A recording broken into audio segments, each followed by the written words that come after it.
What's going on, everybody? Welcome back to Amateur Hour Sports. I'm back after yesterday's hiatus away from stream.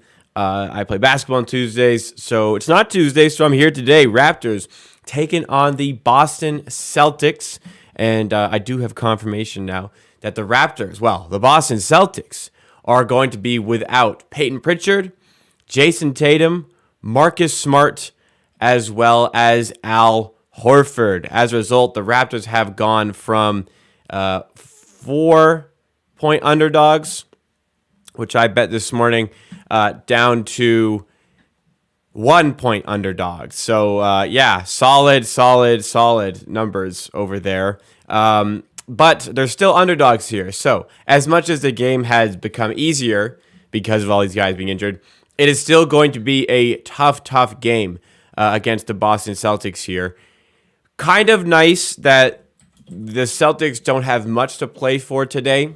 We can certainly thank the Philadelphia 76ers for that. They still want to lock up that top 2 seed. It seems like they would anyways, but in theory, the Celtics could finish first. They could finish third. It's very unlikely that they move. So next couple of games, hopefully we get a lesser Celtics team. And as a result, that final game of the season against the Bucks should also be a lesser team where they're resting a bunch of guys. So that should very much be an easier game for the Raptors. It's not going to be easy wins, but easier games.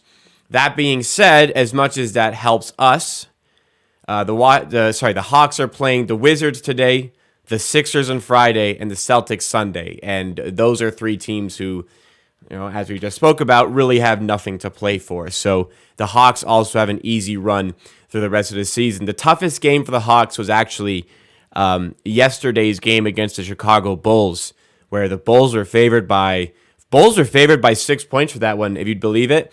And the Atlanta Hawks won that game by 18 points. So unfortunate from a Raptors perspective. Atlanta has the tiebreaker. That's our own fault. All we can do is win our games and hope for the best. And tough game. Even with the injuries, tough game for the Raptors. But let's see what they can do. How's everybody doing? Hope you're having a great week so far. Good news as well on the Raptors front is that Gary Trent Jr. is available to play today. Don't know exactly what his health situation is, but Gary Trent Jr. is available to play. So we got a little bit of a boost. Boston, a little bit of a downgrade. This is a great opportunity to find a win and continue to put the pressure on those pesky Atlanta Hawks. But let's say what's up to everybody in the chat. Thank you so much for coming in nice and early. Hit that like button if you're enjoying the stream content so far. And shout out to Jay Conda for dropping in this super chat to get us started for the stream. Really appreciate that, Jay Conda, coming through early as he always does even. Always coming through with the super chats, and it's very much appreciated. It does support the stream, does support me, and that means a lot. What's up to Amit the Goat in chat? Brian Mugg, nice and early. Christian Munoz, hope I said that right. John is here. John L, what's going on? Lobov. Sher Khan, what's up? My moderators, Adam and Roman, are joining as well. Logical Raptors fanatic, welcome back. Faraz K, how you doing? My Six Full is here. Cody Jones is here. Wow, we got a lot of people joining early. Connor W, what's up? What's good? I got a pretty good day. A lot of things are good, so things are going okay. And 905 Yada, of course, joining as well. Abraham Vasquez, another one in here today. Do you think the Kings should finish with a 50-win season? I mean, yeah, they win, 2 of their next 3? I bet them on their over on win total for the season, so I'm pumped. That hit like weeks ago. I think they're gonna want to hit 50. I think that'll be a good benchmark. I mean, I don't think their coach literally said they're gonna try to win 50 games. So, I think they'll do it. My over under bets that I actually made for this season. I took the 2 good ones. I took the over on the Kings, no sweat. I took the under on the Hawks, no sweat. The over on the Kings was 32, if you'd believe it. The under on the Hawks was 47.5, if you'd believe that. I also took the Raptors on their over at 43.5. No sweat. They're not coming close. Well, they might come close, but they won't get there. And my other over, which was bad. Oh my goodness gracious me. Shout out to ZipZap for subscribing. Welcome to the Amateur Army. Thank you so much for hitting that subscribe button. You just subscribe yourself to Raptors watch parties like this, videos about this team, and shorts as well. But doing a lot of YouTube shorts. My worst play, because those other three, I bet at this point at the time it was about a unit. But I went like triple unit on the over for the fucking Detroit Pistons. I don't know why I was so high on those goddamn Pistons. I really liked their team, and I thought that it was going to be an anti-tank season where they'd just be trying to win as many games as possible. Yeah, that was a bad call. So unfortunately, my season-long win totals kind of suck. Damn, really bad one on the Pistons. Who do you think the Raptors should not face in the playoffs? Well, we're not in a position to dodge people, you know. I don't think we're going to win either series. In fact, I don't think we win more than one game in either of those series. If I had my choice, because it's different, because, look, the Raptors need to get there. The Raptors need to get to the goddamn playoffs in any way necessary. So, you're not tanking to finish as the 9-10 seed, so hopefully you get the 8 seed. No, you're just going to try to get the 7 seed. That's the best thing you want. I would rather play the Celtics. That's not disrespect to Boston. I just think Milwaukee are the best team in the league.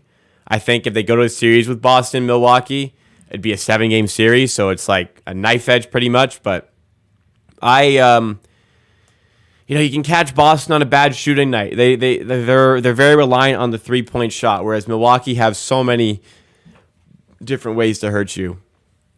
So very, very slightly favor the Milwaukee Bucks. Yeah. But it's going to be tough. Hey, look, just get there. And I don't know. I was going to say just get to the playoffs and I'm happy. But also, don't get to the playoffs. And, I'm also, not horribly upset that, you at least throw your name in the hat in the NBA lottery. Is that the worst thing for this team? There's a couple really good point guards expected to go around 10 in the draft. So it's not the worst thing in the world. At this point, I'd rather win and get there than, lose. But at least your consolation prize is pretty dang good if you don't make the playoffs this season. So let's win the games. This team wants to be there. The front office made that clear. Now, an issue I have with the front office, who I just said has made it clear they want to win games, a player who can help us win games is no longer going to be playing this season, it seems. Jeff Doughton Jr., if you guys, as you know, is on a 2-way contract. Well, you may not know, his last game against the Charlotte Hornets yesterday, that was the final game of his 50-game eligibility as a 2-way player. So, Jeff Doughton is not eligible for the rest of the regular season. Jeff Doughton is not eligible for the play-in, and he's not eligible for the potential playoff run. So, how do we make him eligible? Well, you convert him to a standard contract. How do you convert him to a standard contract? You got to cut somebody. Joe Wieskamp, not on guaranteed money next season. Delano Banton, I believe, is not on guaranteed money. And Thaddeus Young on a little bit of guaranteed money, but Thaddeus Young is a player, was largely acquired for his veteran presence. If you're going to be in the playoffs, you might want that on your team, So, sorry, I dropped my light. Thad is a guy I wouldn't cut, but I cut Joe Wieskamp right away. Oh my god, I'm trying to center this behind me. I'd cut Joe Wieskamp like that for Jeff Doughton.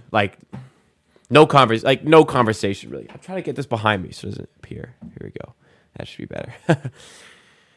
We don't have the money. We do. I saw. I didn't do the math myself, but I saw this. There's a way you can cut Joe Wieskamp, sign Jeff Doughton, convert him, and stay under the tax. So,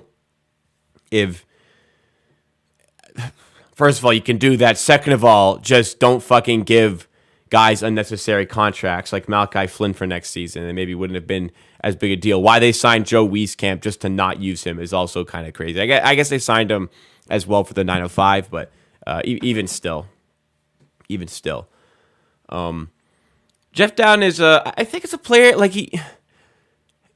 This isn't like gonna cause you to win a series. You're not losing a series because Jeff Dowtin's not there. But you know what? You might win or lose a play-in game because of not having him there or having him there. 12 to 15 minutes, Jeff Dowtin, those backup minutes, that could literally be the difference between winning and losing a play-in game. Now, likely he's not gonna be the factor that decides it, but for a team that has staked so much on succeeding this season as best as they can. Pretty cheap way to make your team better for the biggest games of all. So it's kind of frustrating to me that they've put themselves. I'm more frustrated that they've put themselves in this position to begin with the contracts they've been dishing out. But you're here, you're in this position now. Get Jeff Dowtin on the team. You know what I'm saying? So just a little frustrated. Bigger picture than just. It's for sure, but there's ways to do it. If you care about succeeding, is what's possible. That sort of thing. Faraz says he loves the vids. Appreciate that, Faraz. I'm glad you are enjoying them. It's a down time of year. Worst time of year for the channel is the first 4 months of the year, every year. Typically February, March, just horrendous, absolutely horrendous. And Fred VanVleet's been doing a lot lately. So I've been talking a lot about Fred VanVleet in videos. And Fred VanVleet videos just don't do very well typically performance-wise. So, I do them just because I like talk about that stuff. But it's been a downtime. But the shorts are doing pretty well. They're doing actually quite good on TikTok. Solid on Instagram. I actually started posting to Snapchat Spotlight as well, which I didn't know was a thing until recently. But those are doing okay. YouTube are doing all right. I had a weird thought yesterday. So I was. I don't know why I was thinking about this, but I was just driving home from, I had basketball yesterday. I play rec league basketball on Tuesday. That's why I don't stream on Tuesdays. By the way, clean fucking double for your guy yesterday. Anyways, they keep track of stats, by the way. I don't count my stats. Anyways, on my way home, I was thinking about just randomly different YouTube channels that they dub their videos in different languages to reach new audiences. I'm like, man. I wish I could do something like that. I wish I could bring. I wish I could do something like that where I can do the channel in different languages. And I'm like, wait, I literally have a minor in French. I could fucking actually do this. So, I'm kind of curious. I don't know if I'll do it. It's kind of a lot of work, and my French is very average. It's my French is 6 out of 10, maybe 5. Any French speakers in chat? If so. Are there any French-speaking NBA creators / Raptors creators? If not, and it's a completely untapped market, then I might actually try it. If there's any primary French speakers, any francophonie in chat. If so, I just want some insight. If there's any, what the competition is like there, because. Or if there'd be an interest, because I feel like it's an untapped market that I could potentially try to hit. Nobody's doing it. I wonder. Well, I don't know what the. I guess I feel like a lot of them. I'd say it's very rare for any francophone Québécois any to not speak English, and therefore they'd still be able to get their content in English. But I feel like, French has a chance. But I also feel like if you're a primary French speaker and you heard me speaking French, you'd get really pissed off because you'd easily be able to tell I am a second language French speaker. So it's very obvious. Within 5 words, you'll be able to tell. I wouldn't post them on this channel, by the way. I would create a separate channel for amateur sports in French or whatever. So it wouldn't interfere with this channel. It'd be a 5th channel because, yeah, I what I need is more YouTube channels. But I just kind of want to test. I was kind of testing the waters here, see what you guys think.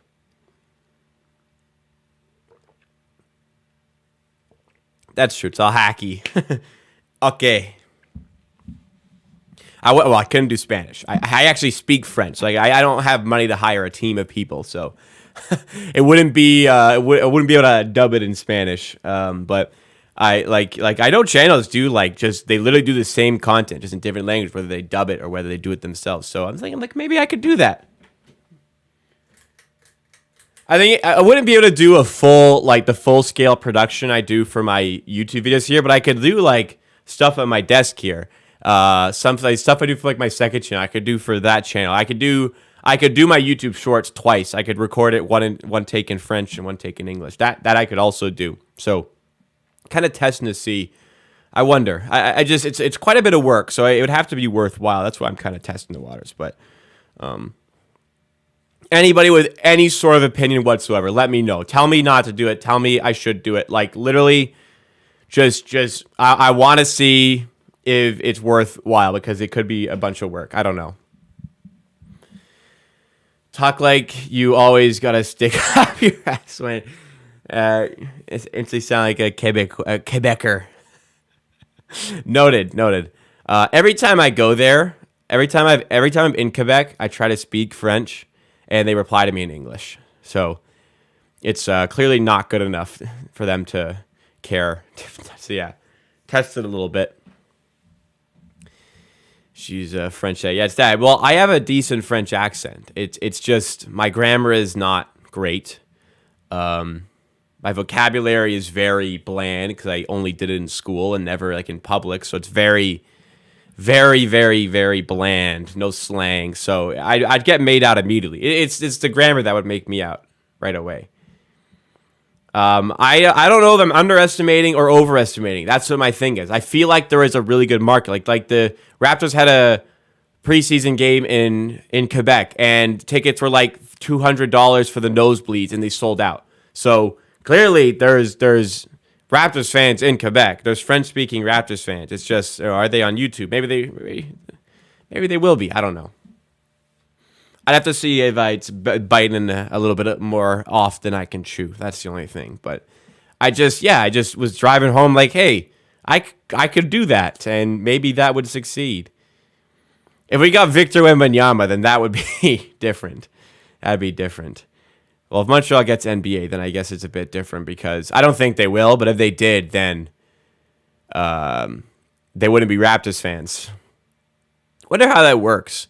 If you're, like, obviously, if you're in Montreal, you're a basketball fan, like, you're pretty much a Raptors fan. There's tons of Raptors fans in Quebec, Montreal, etc. What if they got a Montreal team? Would you, like, all of a sudden take your entire life of allegiance to the Toronto Raptors and just disband that and just focus solely on Montreal, whoever? That'd be strange. Like let's say NFL, because I'm a New York Giants fan. If Toronto got an NFL team, would I all of a sudden change my allegiance to that Toronto team and no longer be a fan of the Giants? I don't think so. I don't, like, I kind of know so. I don't think, like, I'd be like, cool, I can go to games. I'm with friends, it's kind of fun to root for the Toronto team. Maybe they'd be like just, a little bit of a side team, but my primary team wouldn't change. So I don't know how people in Montreal feel, especially because people in Montreal typically, not disrespectfully, but they're typically very, very proud of who they are and their city and their province, right? So I guess you can be both. I think that's a bit. I feel like you can't though, because it will turn into a rivalry. It'll turn into a Canadian rivalry. So I don't think you can. I'm not a guy who does like the two-team thing, except, well, I guess for soccer it's a bit different because I'm a Manchester United fan, and I guess I'm a Toronto FC fan. They don't play in the same league, but I was a fan of Manchester United long before TFC even existed, and now that TFC is here, I also am a TFC fan. But they're different leagues, so I guess that's a bit different. But I feel a little bit tacky doing that sometimes. Yeah, like Roman's saying the same thing in chat, but it's not the same league. Like TFC is never going to play Manchester United in a competitive game. Well, I mean, they both have to win the Champions League, but both are very unlikely, of course. Yeah, Vancouver fans, like obviously tons of Raptors fans in Vancouver. If the Vancouver Grizzlies somehow came back, would you be a Vancouver Grizzlies fan, or would you be or they wouldn't be Grizzlies because Memphis is the Grizzlies, but you know what I mean? Would you switch? Would you switch to Vancouver? What about Vancouver Grizzlies fans when the Grizzlies moved to Memphis. There probably is quite a few Memphis Grizzlies fans living in Vancouver because they were Grizzlies fans when they're in Vancouver and they moved and just stuck with the franchise. And also, it's kind of tough to switch over to Toronto. I never thought about that actually, but that's an interesting thing to think about. Yeah, I'll never care about TUC the way I do about Manchester United. I agree, but it's just I'm still a fan. Like I was at the game on the weekend. It was although I don't watch every game like I do Manchester United. So I guess yeah, you only have one true love. Do the Italian stream? There actually are more than I would expect Italians who like the Raptors for whatever reason. When I was in Italy, there was a surprising amount of people I met who kind of liked the Raptors. It was also the summer. It might have been the summer after they won the chip. I believe it was the summer of the championship, so maybe that played a part. But kind of surprising. But like I said, I can't hire a team to do these dubs. It's just I can speak French, and there's a Quebec, Toronto as a fan. There's a Quebec market that likes the Raptors, so I thought it'd be something interesting to explore in future content. We'll see. As I said, it wouldn't be on this channel. It would be a different channel specifically for that stuff, but just bringing it up. Hey, I got some new shoes again.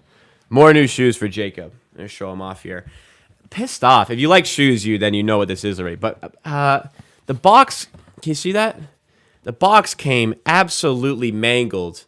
There's a good, oh, there. Oh, my God. The box, and this is me, by the way. I spent all day trying to fix this. So this is not as bad as it was when it showed up at my door. But God damn, absolutely mangled over there. And then the lid also just, can we get like a good, I can't really get, there's like creases on it. You can't see it on the camera. You can kind of see it. But anyways, the box is just absolutely mangled. I was really pissed off about it. Because it's a special box, too. It's a specialty box. Anyways, I got shoes. Yellow, toe, taxi, whatever you want to call them.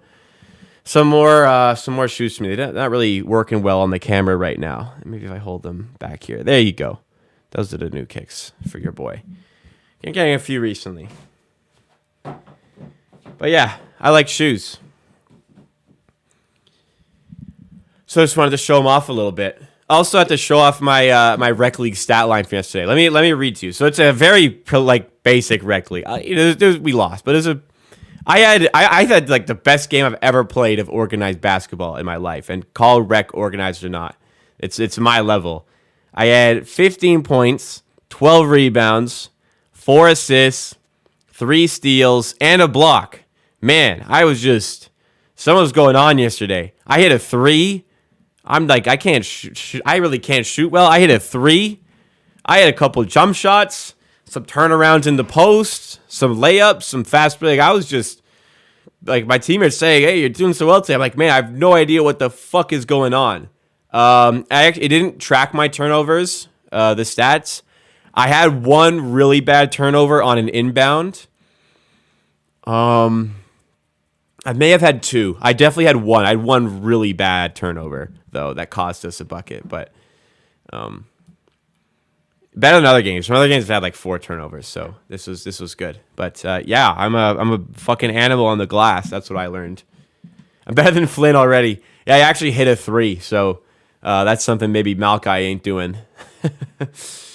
Anyways, let's get into the Raptors here. So obviously, well, not obviously, if you guys don't know already, the Boston Celtics are going to be missing some key players. Al Horford, Marcus Smart, Jayson Tatum, and Peyton Pritchard.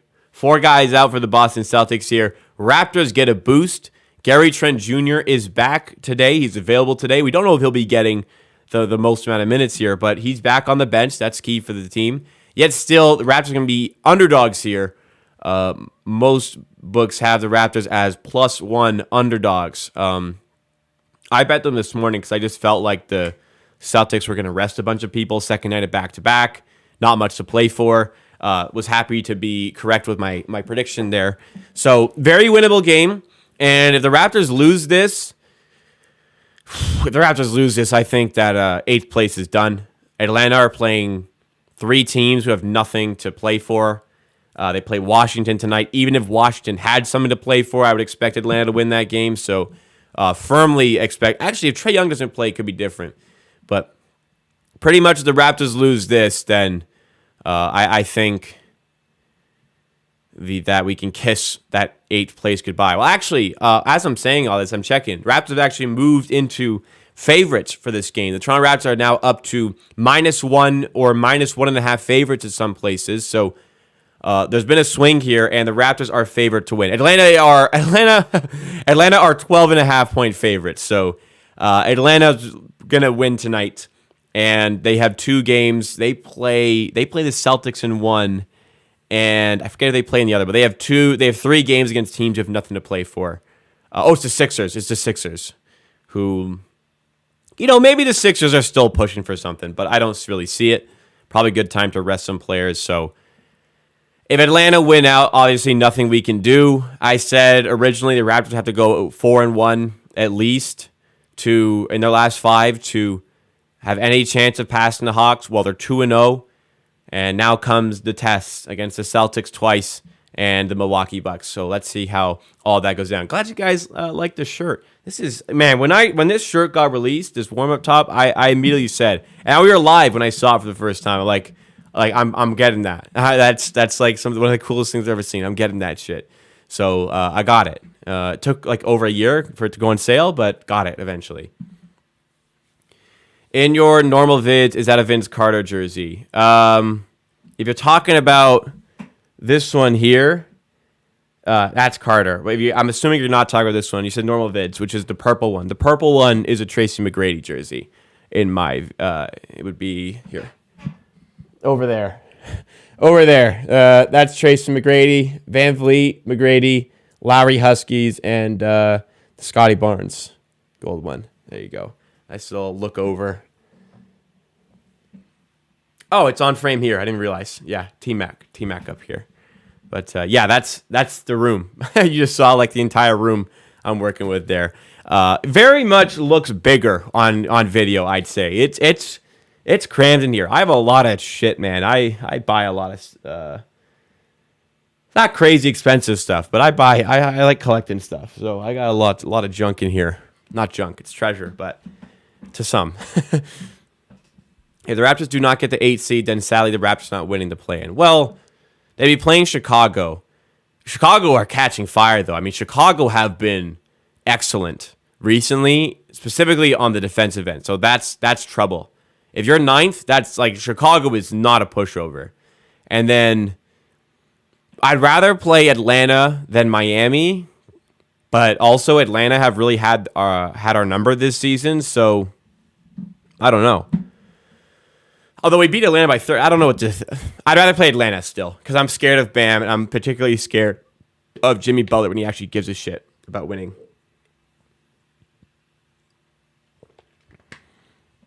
Jimmy Butler, when he gives a shit, is a superstar. Yesterday was a testament. Against the Pistons, thought it'd be an easy game. Jimmy Butler didn't take a single field goal attempt for the first 15 minutes of his time on the court. Yet in the 4th quarter alone, he had 18 points.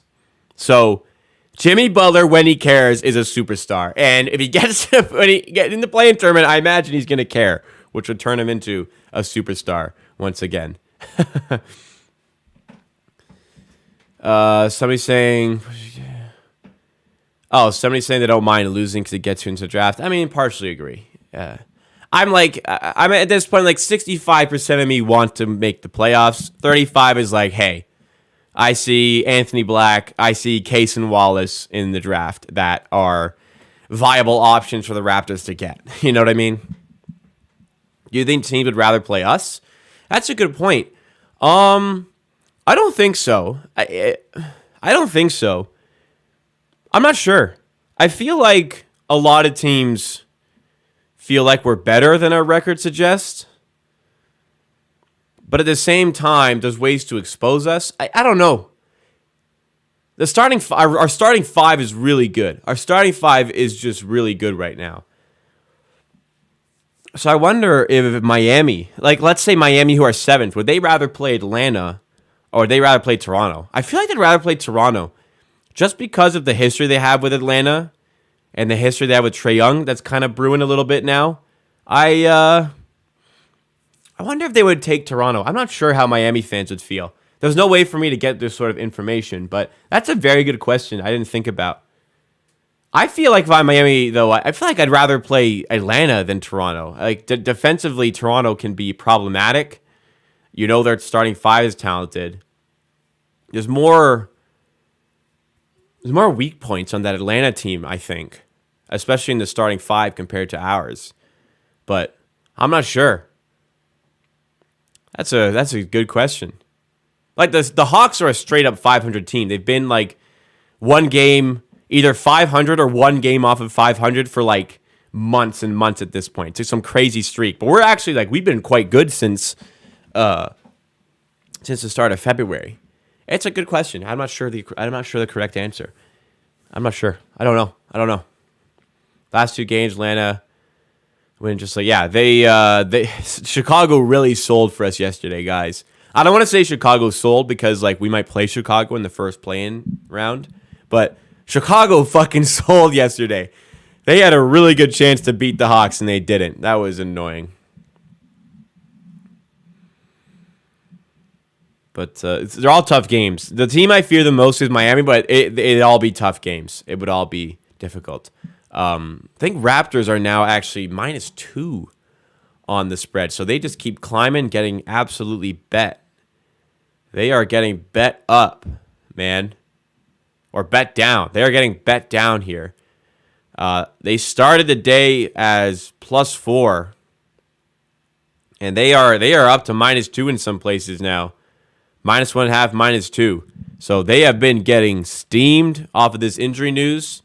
I'm a lucky SOB. Not lucky when, maybe not lucky, but I am fortunate. I got him at 4.5 actually to be in this position. I got him at 4.5 this morning on the spread, but I particularly was interested in the +170 money line, which I got. Now that's the better one because they're actually favored. I got them at +170.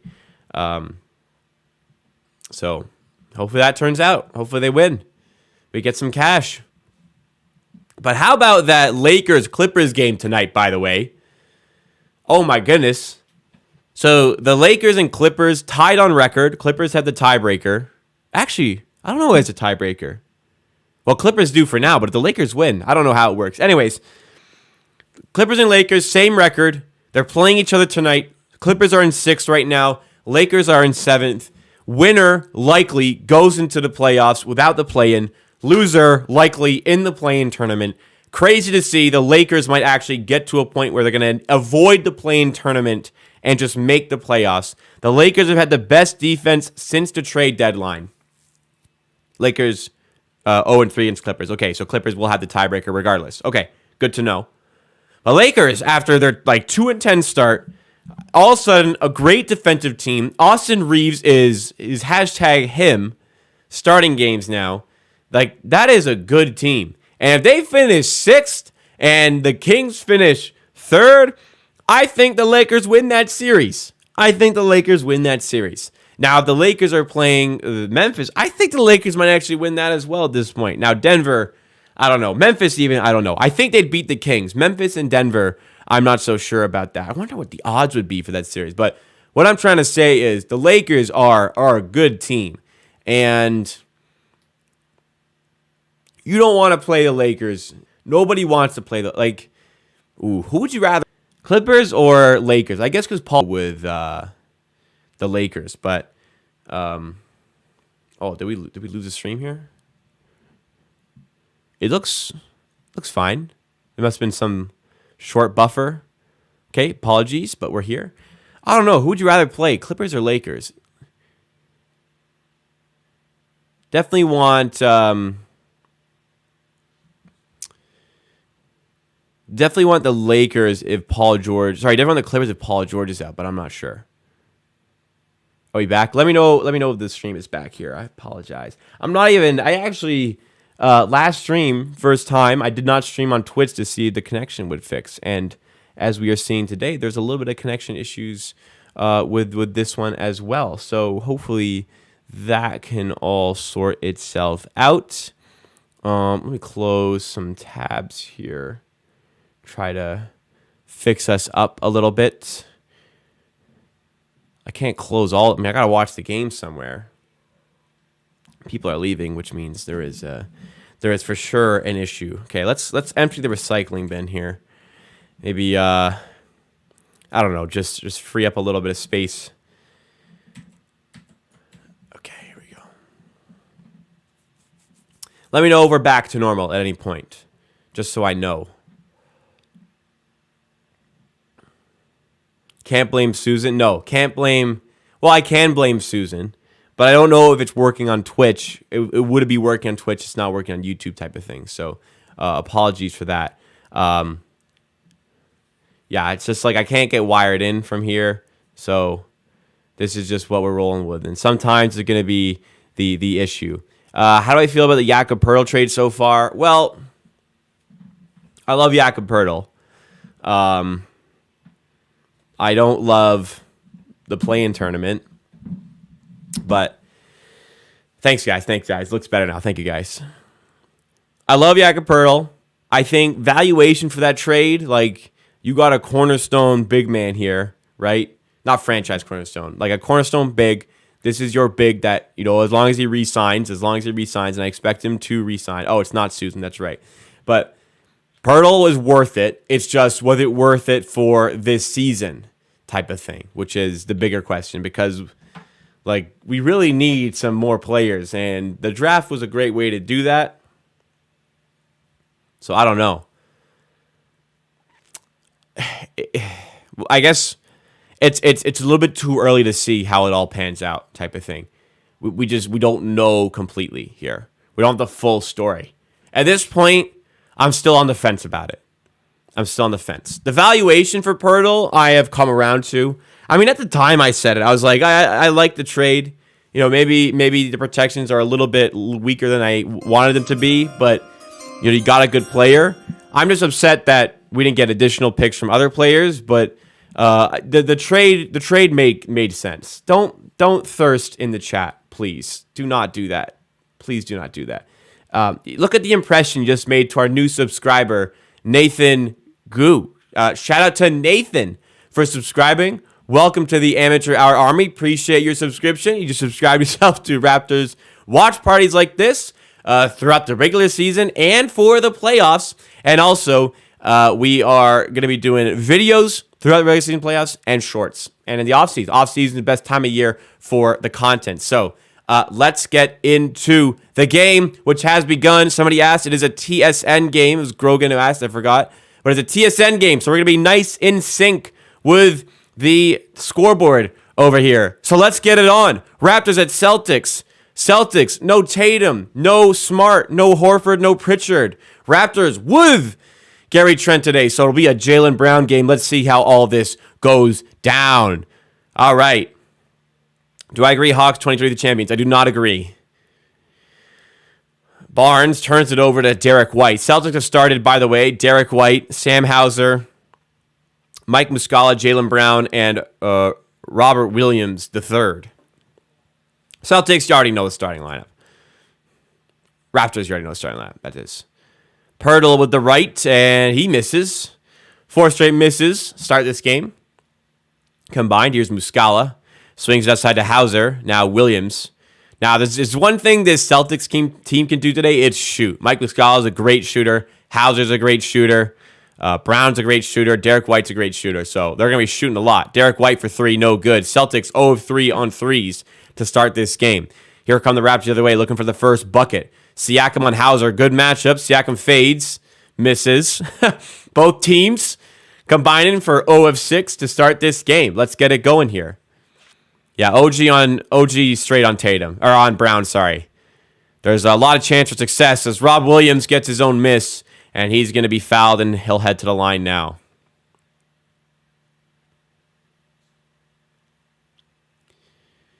Yaka was a must get, but we should have kept our second round for this year. I still wonder if Banton was in the trade, if they would have left let that second stay for this season. We need depth. Like, we need depth. Are you doing any bets for the play-in? Yes. On my company's YouTube channel, The Board. If you go to my channel, Amateur Sports, the main page, and go to featured channels, you can find it there. It's called The Board, or youtube.com/@theboardhq. I'll be doing live streams Tuesday, Wednesday, and Friday morning for NBA play-in bets. So check it out over there. I mean, if there's sports, I'm betting on it. If there's basketball, I'm betting. If there's MLB, I've been betting MLB as Pirtle gets us started with the bucket. Yep. If there's sports, I'm betting it.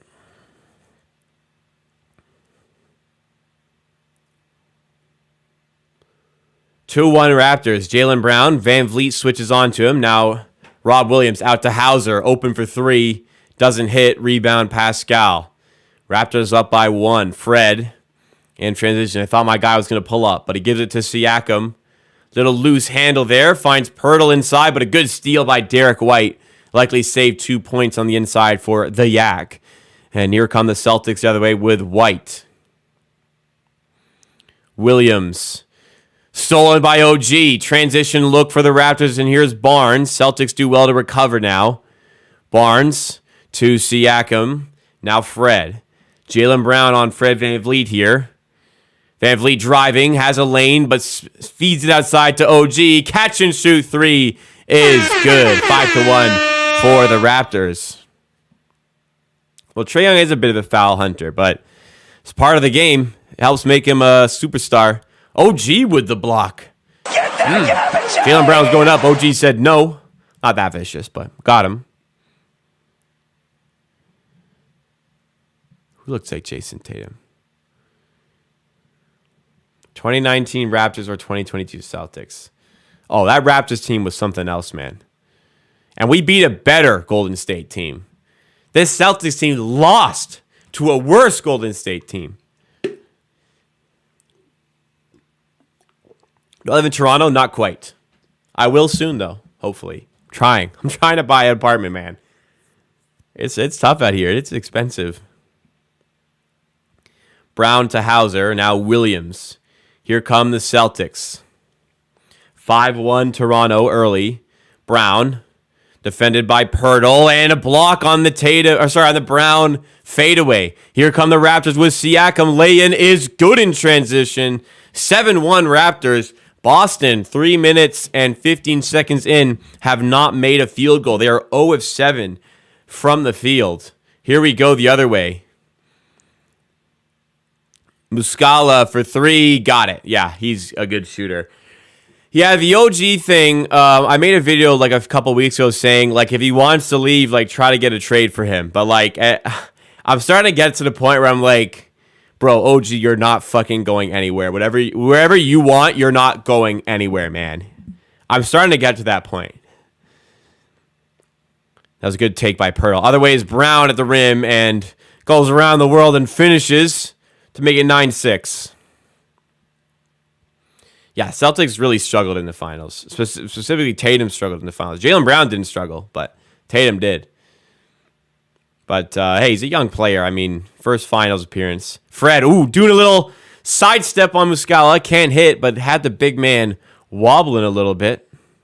Doesn't count if he doesn't make it, though. Derek White for 3. Got it. Does my terrible friendly takes expose your terrible basketball knowledge? It's up to the person who watches. If you don't like him, I mean, just unsubscribe if you have such a big issue with it. Or you can acknowledge that people disagree on matters related to basketball and see different sides to different aspects of the game. Whatever you want, though, I'll be fine. Siakam to OG at the rim. Puts it in. And a timeout call by Boston, 13-9. Just know you're subscribed to me, man.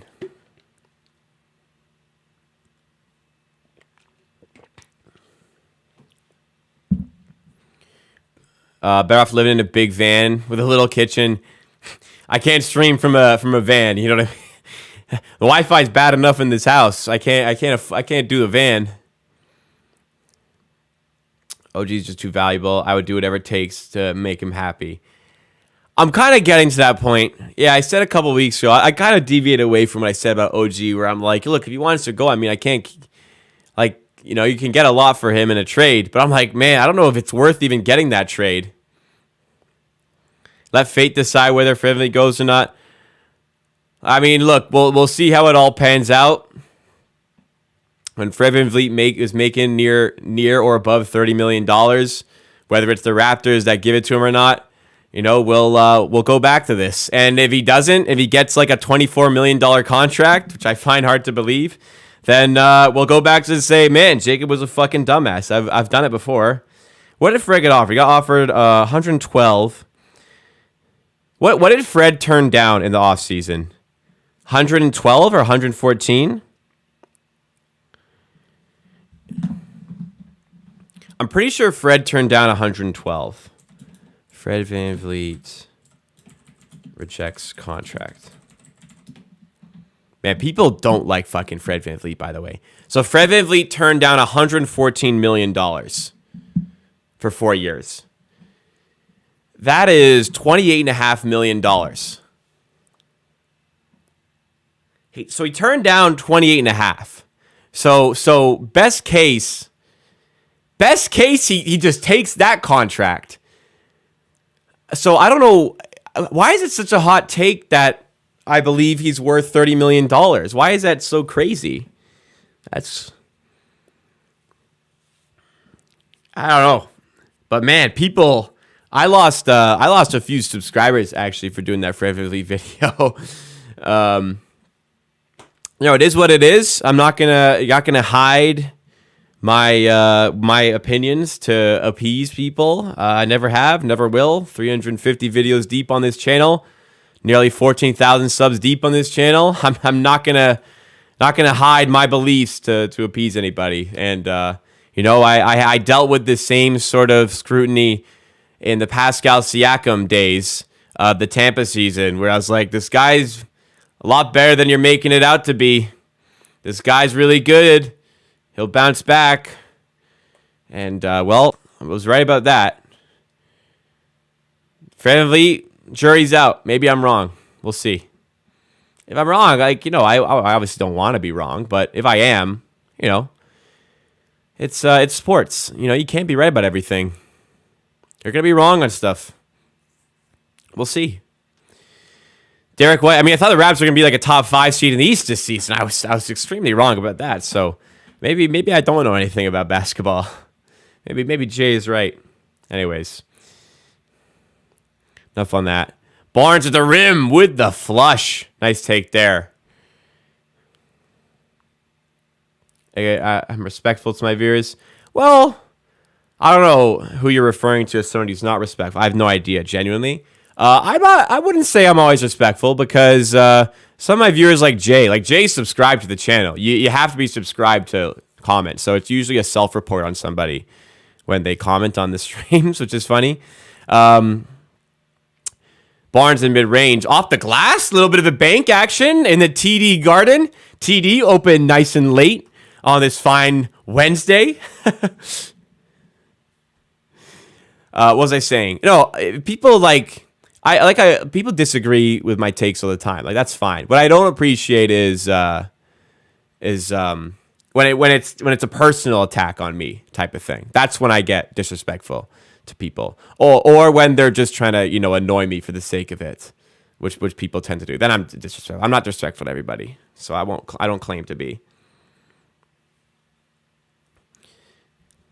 It's not that serious. So, Jay, now I have a fucking problem because yes, it was. Yes, it fucking was serious. Now I'm upset because you know what you're doing? It's because I rebutted. Now you're like, oh, he actually replied to me. And now you're saying it's not that serious when clearly it was, because you went out of your way to say I have terrible basketball knowledge. It clearly is that serious because you made it that serious. See, this is when I'm disrespectful. You can disagree with my take. You can say your side of it, but to attack me personally is where I always draw the line. And I especially get pissed off when you backtrack on that because I call you out in front of everybody. That's frustrating. That's frustrating, Jay. You're better than that, man. Or maybe you're not. I don't know. I don't know you. Fucking hell. All right, Siakam at the rim. Man, we're getting a lot of dunks on these guys. Frustrating as hell. Fredley's been doing exactly what we need well. Assists on one night and then scoring on another. Yeah, I mean, 20 assists. That was impressive. I actually made a YouTube short that was just literally talking about the 20 assist game. So I said 20 assists, franchise record. I compared it to some other records in the NBA. I compared it to all-time Raptors moments. And no opinion in that Fred VanVleet short, right? It was just strictly factual stuff historically about the NBA, the Raptors, and the 20 assist game. And it was the most, it had 80% likes, but it was the most disliked YouTube short I have created thus far. And it just goes to show you that it's literally hate just to hate, right? It's just hate just to hate. If I say something about Fred VanVleet, it's just absolute hate on the player. That's what it's become. People just don't like him. And it doesn't matter what he does about it. You know, I'm not going to drop the ban hammer. No, that's, we haven't banned anybody in a long time. Do portables still exist? I wouldn't know. Barnes for 2. Or for 3, got no good, but Pirtle with the rebound. I don't think they do because Doug Ford throws like 40 kids in the same classroom, so there's no need for additional classrooms anymore. Pascal Siakam, corner 3, no good. Raptors up by 1 here. Not been the cleanest of games for the Raptors, but the expectation is this will be an even game. OG with the steal. Great job on Muscala there. Here we go the other way. Siakam to the rim and doesn't get it to go. Block people think I hate Fred VanVleet. Okay. The thing is, there's a lot of people who literally hate just to fucking hate. There's a lot of people who literally just hate for the sake of it. There's people who want him to fail because they just hate him and they want to support their agenda for that. Or they dislike him, right? That is so disgusting to do, by the way. Not saying you're doing that. I'm just saying people do that. But saying not a fan of fighting ball, I really don't think the reason we're at 500 is on him. You know, it's especially with the addition of Pirtle. Fred VanVleet's game has taken a step, and the starting 5 has taken a step for sure. The team has gotten better as well. This is a team. I think if you had this team the entire season, it's a top 6 seed. Like you're not convincing me we aren't like similar levels to the New York Knicks with a better team.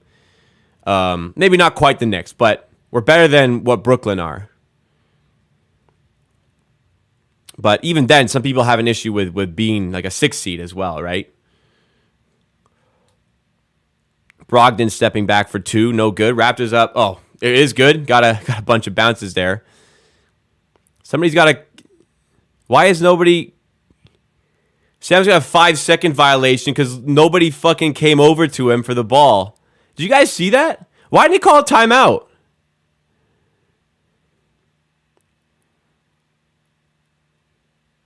Oh, because Fred got hurt there. Showing his tanking teams. What tanking teams have we lost to? We beat Charlotte every time. We just beat them by 20 back-to-back. We've beaten the Pistons every time. I think we beat the Rockets every time we played them. We beat the Spurs every time we played them. The bad one was Pacers recently. That was a bad one. Teams a bad lot. Celtics lost by 20 to the Wizards recently. We don't struggle against tanking teams. Quite the opposite. Further come the scapegoat. Yeah, for sure. Like, his game's not perfect. I'm not saying it is. Like, I even say, like, the transition threes are annoying as hell sometimes. Always the transition threes are annoying. Like the early shot clock threes, man, I don't like those. But to peg like Reasoner playing 500 ball on VanVleet, that's always been the crazy thing. How's your schedule for calling the rest of our games? I'm in. I'm locked in. If the Raptors are on, I'm in here for the rest of the season.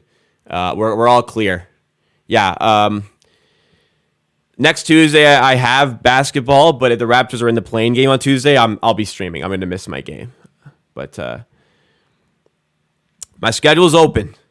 I don't know what their playoff schedule is, so we'll see. But I imagine I'll be like completely locked into doing all the playoff games. What a fan of his interview with Taylor Rooks. Is Taylor Rooks the Bleacher Report one? I thought the Bleacher Report one was really good, actually. I don't know if you're referencing that one. I didn't see the Yahoo one, though. But the one he did for Bleacher Report, I thought was good. What did you like about it?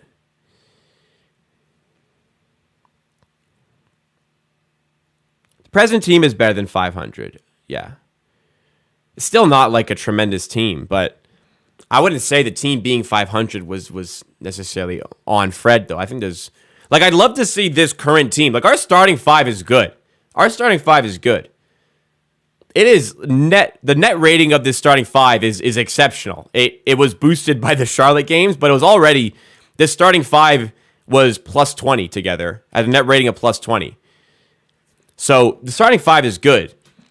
I'd be really curious to see what this team looks like with actual depth, like, actual shooters on the bench, and actual backup point guard. But I still don't think that team is any threat to win a championship at all. Like, not even close. That's like a 5 or 6 seed, right? So what is it worth it for that? That's a valid criticism, but I don't think that's on Fred VanVleet. The anger directed towards where the Raptors are standing wise shouldn't be directed towards Fred VanVleet. It should be directed towards the front office for putting it in this spot. You know what I mean? All right, out of the timeout here off that almost 5-second violation. I have a sister, yes. Should have said that. Should have said no siblings. VanVleet. Outside to Boucher for 3. No good. Rebound Siakam. And he gets the putback to go. Am I watching the Lakers game tonight? Yeah, I'm staying up late. I'm going to sacrifice sleep. I'm watching that basketball game for sure. Suggs versus VanVleet. Well, Suggs has exactly wowed us since he came into the league. You have to go with Fred, I think. What's going on to Bullet Bill, who has resubscribed on Twitch? I am not subscribed on Twitch. I'm not live on Twitch right now. At least I don't think I am. But thank you, Bullet Bill, for the subscription on Twitch, the resub on Twitch. I really appreciate that. The fate of the Twitch and the future of Twitch is up in the air. I gotta say. Thank you, Randy. Appreciate you hanging out watching the streams. Yako would be a great person to actually work. Okay, if you mean me, I don't want to. I want a job where my quote terrible basketball knowledge doesn't cost anybody anything else. It's just makes videos people don't like. Jaylen Brown to the rim. Gets it to go, and the Celtics lead now. Bench, Boucher, Barton, Trent, Precious. It's not a... If you're like... This is a bit disrespectful to Boucher, but if you're a competitive basketball team, Boucher probably ideally is not in your rotation. I'm going to keep it real. Barton sucks. Trent is a really good bench player. Very good bench player. Achua... I believe he'll get there again, but definitely need a shooter and a backup point guard, like a catch and shoot specialist and a backup point guard for that group. So I'll be curious to see what they're like with that. Good ball movement here by the Celtics, and they lead by 3 now. It's their largest lead of the game, and timeout Raptors. Barton stepped up yesterday for sure. 17-9 since the All-Star break. I mean, yeah, it's testament to our improvement. Our schedule was a bit lighter right after the All-Star break, admittedly, but the team is... If you had this team the full season, I don't think we're fighting for the 8 seed right now. I think we're fighting for a 6 seed or better.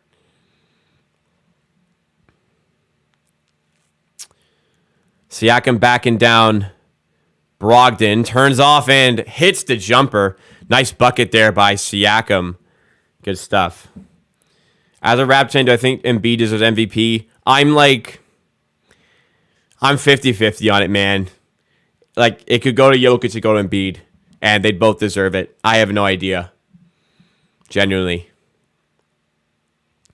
I feel like if I had a vote right now, I'd probably go Joel, but it's so tight, that MVP race. Keep my bias out of it, because I like Jokic. I don't like Embiid. I mean, I'm a Raptors fan, so makes sense. If it is sale, thank you for enjoying my content. Listen, I know it's even my like a video that gets a lot of hate like that, it still gets like a ton of I'm not even trying to gloat. Like I gas it up. I gas up the hate too much, because like even a video like that gets like 90% likes. So people enjoy the content, and I'm very grateful for it. I'm very grateful for what I have here. Shout out to Doug for resubscribing on Twitch. Am I live on Twitch right now? Because that is 2 resubscriptions coming through on Twitch while we are here right now. Which fan do you hate the most in your streaming career? Which fan? If you mean fan base, I've never really come into direct like firing with any fan base other than the Boston Celtics fan base on multiple occasions. So I don't know. I guess it has to be Boston. I mean, I don't like Boston. All right, yeah. Essentially, with Twitch right now, what the situation with Twitch is that I was streaming on Twitch every game.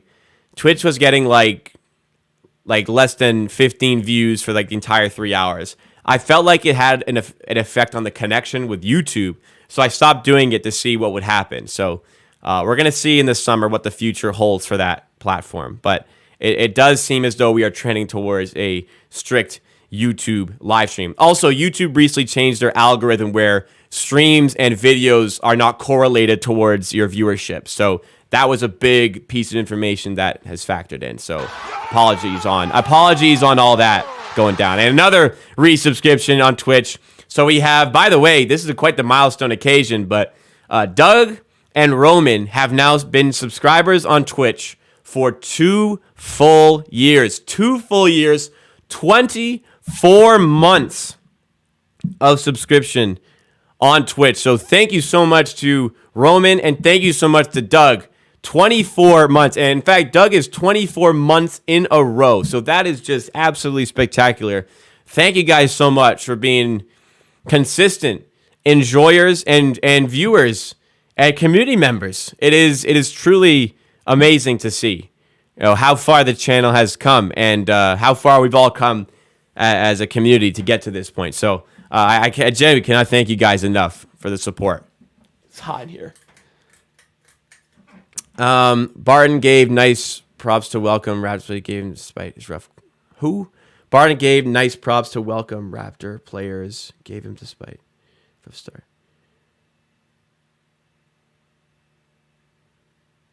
Oh yeah, I mean Barton's a fine person. It's just my man can't hit a shot right now. Made it 2 years when we said it's just like I feel bad, but also like we got to make tough decisions. It's a business at the end of the day. As a Raptors fan, the history between us 76ers is her day, but Joel Embiid is the best player in the league right now. I still think Giannis is the best player, but Joel Embiid might be MVP. What a ride it's been indeed. What a ride. Thank you guys. Embiid, the best, brings me to tears, just like Claude Tim. Yeah, that's true. I'm not going to cry over it, but Joel Embiid did cry. When we beat his ass in the playoffs. Still has not tasted a second round. Wow, my TSN crashed. I hope I'm still alive right now. My TSN just TSN, you're better than this. You are better than this. We have beef with Sportsnet. We do not have beef with you, TSN. You were the chosen one. You were supposed to bring the balance. So what is this? You always support Amanda or the chicken nuggets of championship. Yeah, the 50 piece.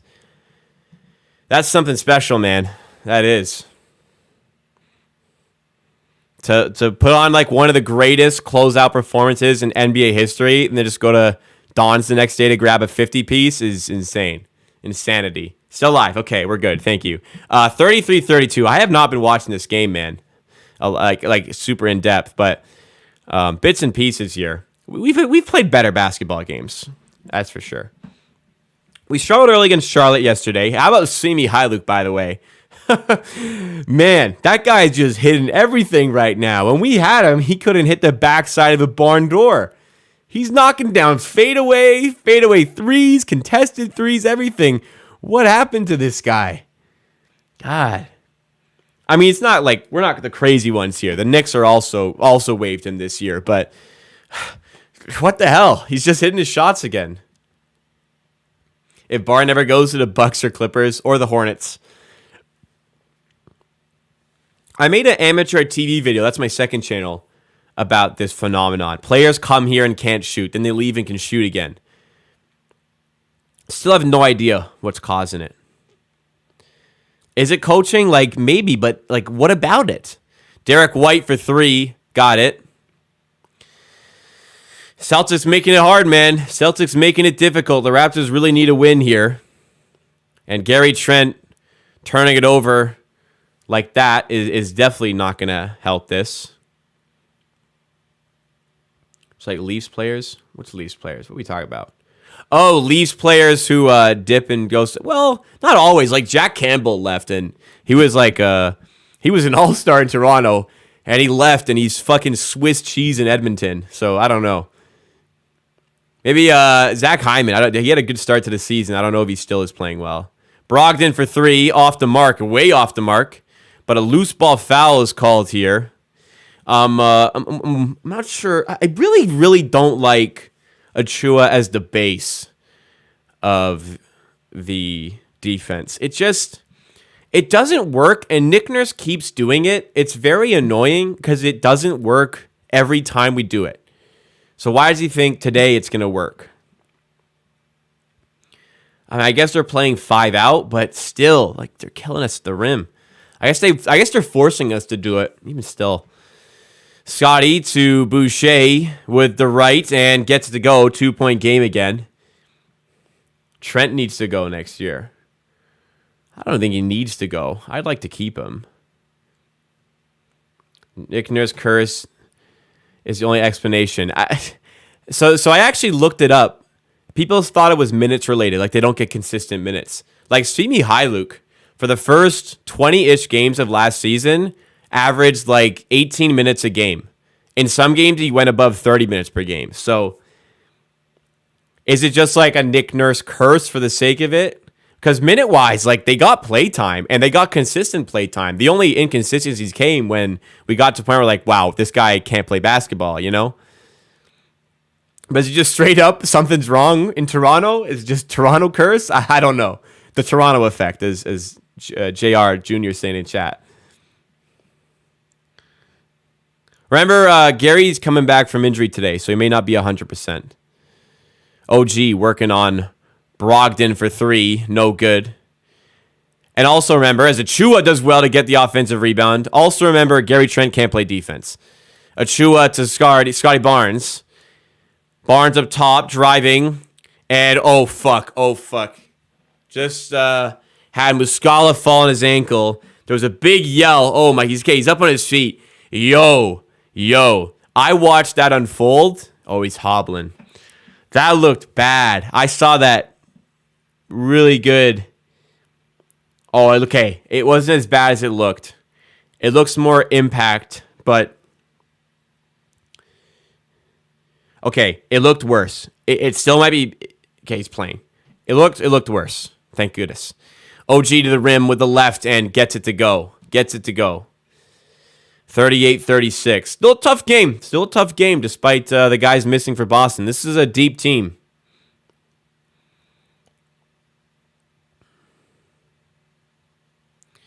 Brogdon at the rim, and the reverse layup's good. Man, Brogdon's killing us. The Raptors have pushed defense over offense. Shooters come here and have to change their game. I mean, I guess it could be something. Like, you can't just jog back and, you got to do your job on both ends. You know what? That's like that makes sense. That's one of the the best arguments I've heard for it. But like, yeah, sorry, you gotta help us on both ends of the court type of thing for these guys, right? Like for Simi Hyluk, maybe that applies because he'd previously played with junk teams. Like he played with the Pistons and the Thunder. So yeah, he could do whatever he wanted on defense. They wouldn't care. Whereas with Toronto and New York, he actually had to play defense. That could be something. But then again, Yuta Watanabe is known for being a solid defender as well, so it doesn't really apply to him. For Juancho, that could be the case as well, because he was playing as the big a lot of the time for us too, which is definitely foreign for himself. It's a possibility that plays a part. It's a good point.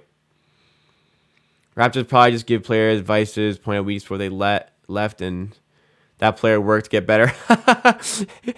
JRC, I love the way JRC's thinking here. Listen, we did him a favor by cutting them because it gave them the wake-up call they needed, and we gave them pointers that, hey, you got to do this. If you want to succeed, you got to do this somewhere else. I love that. We help them. We help them become better players. Not always Nurse fault. I agree. But I'm dumbfounded because I don't have the answer. I have no logical. I mean, I never have the answer. I just have my opinion. I have no logical opinion to process this phenomenon about this basketball team where guys can't hit open threes for us. And you're right. We noticed it because it's us. So we noticed the guys who suck for us and play well somewhere else. Agreed. But it seems to have happened like Utah, Juancho. Like Juancho hasn't gone anywhere, shot well, but he shot well before us. Simi Hyluk, and Simi Hyluk still sucks, but like he hits shots now. And Will Barton. It's a small sample for Barton, but like this guy's not hitting stuff. Our player development's too good. A lot of people criticize Nick Nurse's player development, which is confusing for a team that has seen OG, Siakam, Van Vliet all turn into premier NBA players in their role under Nick Nurse's coaching. So I find it weird that Nick Nurse can't develop guys, but before Nick Nurse, Siakam had 0 personal accolades. He's now an MIP, 2-time All-NBA, 2-time All-Star. Van Vliet's a 1-time All-Star. OG has done, well, he's gotten a lot better. He might make All-Defense this year. I mean, these guys have gotten better than Nurse. So the notion you can't develop guys, I think, is strange. I will say, the role player stuff, though, we don't develop role players very well, which is could be something on Nurse for the play time. Nice finish there by Barnes out of timeout. 7:01 to go in the second quarter. Thank you guys so much for hanging out with me tonight. If you're enjoying the stream content and you haven't done so already, please take a couple seconds out of your day to hit that like button. It does go a long way to supporting the channel. And as Brogdon nails the 3, guy you shouldn't leave open. If you do feel so inclined, you want to see more Raptors live streams like this every game for the rest of the season and potentially the playoffs. I'm going to be doing live streams like this, watch parties. And I also do videos about this team 3 or 4 times a week. So for all that content and the YouTube shorts, get subscribed to Amateur Sports. Help me on the road to 14,000 subs. Barnes, no good. 5-point game. Brown to the rim. 4 Raptors around him, and somebody got the block on that. And the Raptors get the stop down by 5. Part of the Watanabe thing was he was playing with a better team, so he had more space, KD and Kyrie, but still, like, he's shooting like 49% from the field. Utah's shooting 50% from the field and like 45% from 3. For us, he shot like 39 and 34. It's insane. It's just insane.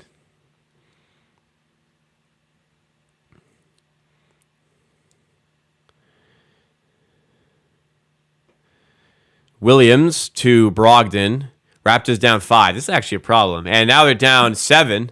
Largest lead of the game for Boston. Off the feed by Brogdon. Brogdon is saucing us up at the moment. Surgical entry pass in there to Derek White. Boucher for 3. No good. And Raptors really struggling in the Achua minutes here. Yeah, I was about to say, Carl, let's get those starters back on the court because I am not a fan of the Achua experiment. 3 ball for Hauser. That would have made it 10. Thankfully, it doesn't drop, but Raptors in a bit of a perilous spot right now, down by 7 to a Celtics team missing some key players. A lot. Chua at the rim. Nice take. Okay, Chua. Respond to my criticism. Gets the layup to go. 4-point game. Raptors going zonal here, it seems. Yeah, zone defense for the Raptors again. And lob into Williams, who finishes the lob. And there's just no rim protection. The ball is moving without Fred and Pascal. I don't know what you're watching, Lumpy Rex. I very, very much disagree that the offense is looking better without them on the floor. There's not a lot of entry. There's OG to him. No good. It's blocked. There's not a lot of penetration into the Celtics defense. And another 3 drops for Boston. And now it is that 10-point game. Nurse has played Achua way too much here. And the offense, there's no entry. There's no penetration beyond the point of attack defender when with this sort of lineup out, which is the problem. There's no movement. There's no movement from the players. There's no switching of defenders. The defenders aren't thinking about anything. They're just keeping everything in front of them. So this is where the bench has very much struggled in a lot of games. And defensively, like they can't stop anything at the rim. They can't stop anything at the rim. I think it's been time. These Raptors teams are geared towards competing, and the leash is very short for role players. Hard to press your eyes over your shoulder. Yeah, I mean that can be part of it. I that could be part of it for sure, right? But if I was rebuttaling that, I'd say like the bench is bad enough that you don't need to even be that good to get a consistent role with this team, and also like welcome to the league, you know. Welcome to the NBA. There's good players here. If you suck, a guy's going to take your spot type of thing. So, I don't know. Certainly that could be part of it because it's very, like, maybe Nick Nurse is more cutthroat than others. But also, I looked at Simi Howe's game log from last season. My guy got a lot of play time. Maybe that's just one example. So far in the second quarter, for our... For the ball, if the ball's moving more, it ain't working. Whatever it is, it's not working because we have 12 points in the second quarter so far. On pace for 18 second quarter points compared to the 28 from the first quarter when the Raptors had their starters out there. So I'm gonna have to disagree that the ball's moving better without Siakam, Van Vliet in here. And if it is moving better, then move the ball less. With all due respect. Nurses, sometimes he's not cutthroat enough. Like Achua should have been taken off after like 4 minutes today. Like he can't play. Or you know what? It's not about that. It's about playing Achua as your base of a zone, your rim protector. If you're gonna play a zone, play Koloko. Like if you're gonna play man to man, play Achua. Whatever. If you're gonna play a zone, you should play Koloko in the middle. Time and time again, we try Achua there, and it just doesn't work, man.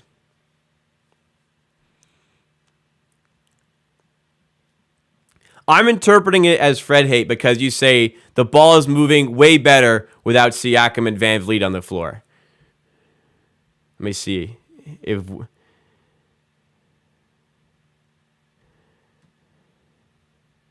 Maybe I'm just so used to seeing all the hate. That's what I take it as now. Maybe that's my fault. Okay, you say the ball would be better moving without Fred and Pascal. The ball would be better without Fred and Pascal. I would say that is. I perceive that as a criticism for Fred and Pascal. My mistake.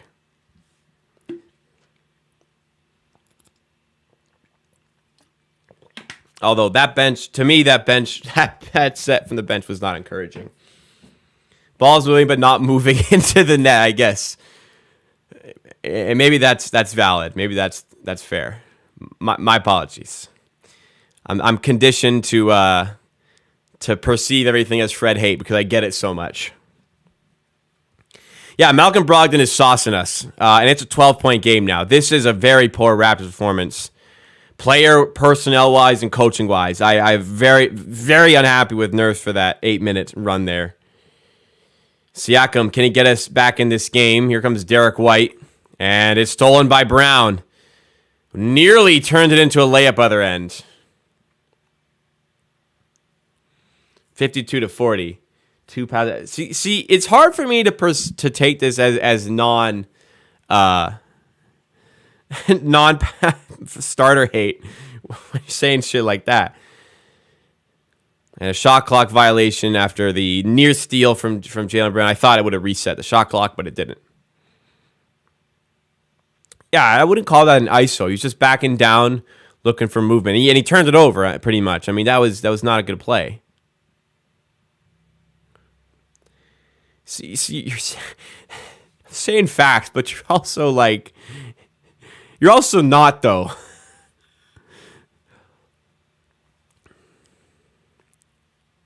OG for 3 in the corner, no good. Pirtle rebound is good, and finally a bucket for the Raptors.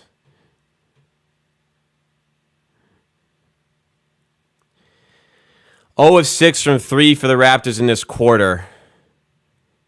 And Jaylen Brown for 3, way off. Wow. Van Vliet, nice pass to Barton. Feeds to OG at the rim. Great play by the Raptors. Nice assist by Will Barton there.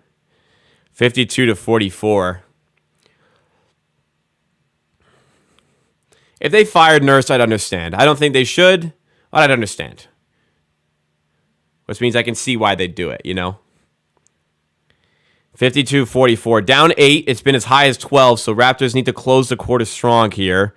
52-44. Williams for 2. No good. I mean, we haven't lost this game yet. We might even win this game. It's a whole half left. Hasn't been good so far, though, for sure. OG corner 3. No good. Raptors have not hit a 3 in the second quarter. Oy, my goodness.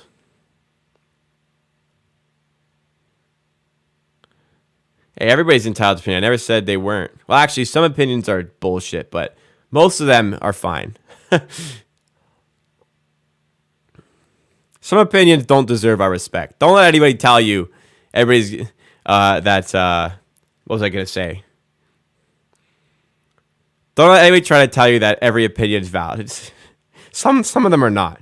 Somebody tried to tell me that Jakob Poeltl was not a good defender we traded for him. See, that is just that's just not a valid opinion. You know what I mean? That's just flat out, you're wrong.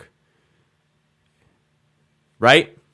But the argument that we should trade Fred or Nurse get fired, those, okay. You got your opinions. If you can back it up with actual substance rather than Fred bad, fuck him, he sucks, I hate him.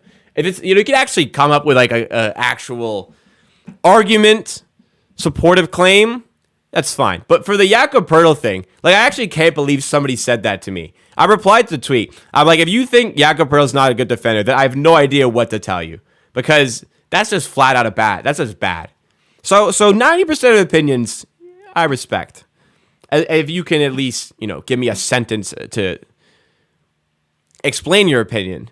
But that's one of the 10%, Has to have an actual base to it that makes sense. Poeltl not being a good defender. I couldn't believe somebody said that. He's near all NBA level defense, to be honest. All right. 50 seconds to go. Down 10. Need something here. 46 seconds. Fred for 3. Doesn't go. That's one I don't need. OG for 3. No good. Poeltl rebound, and he's fouled. Raptors are what, 0 of 10 from threes in the second quarter? Do they not recognize what's at stake here? They got to win this game. They don't win this game, they're not finishing 8th. Makeup call on what did I miss?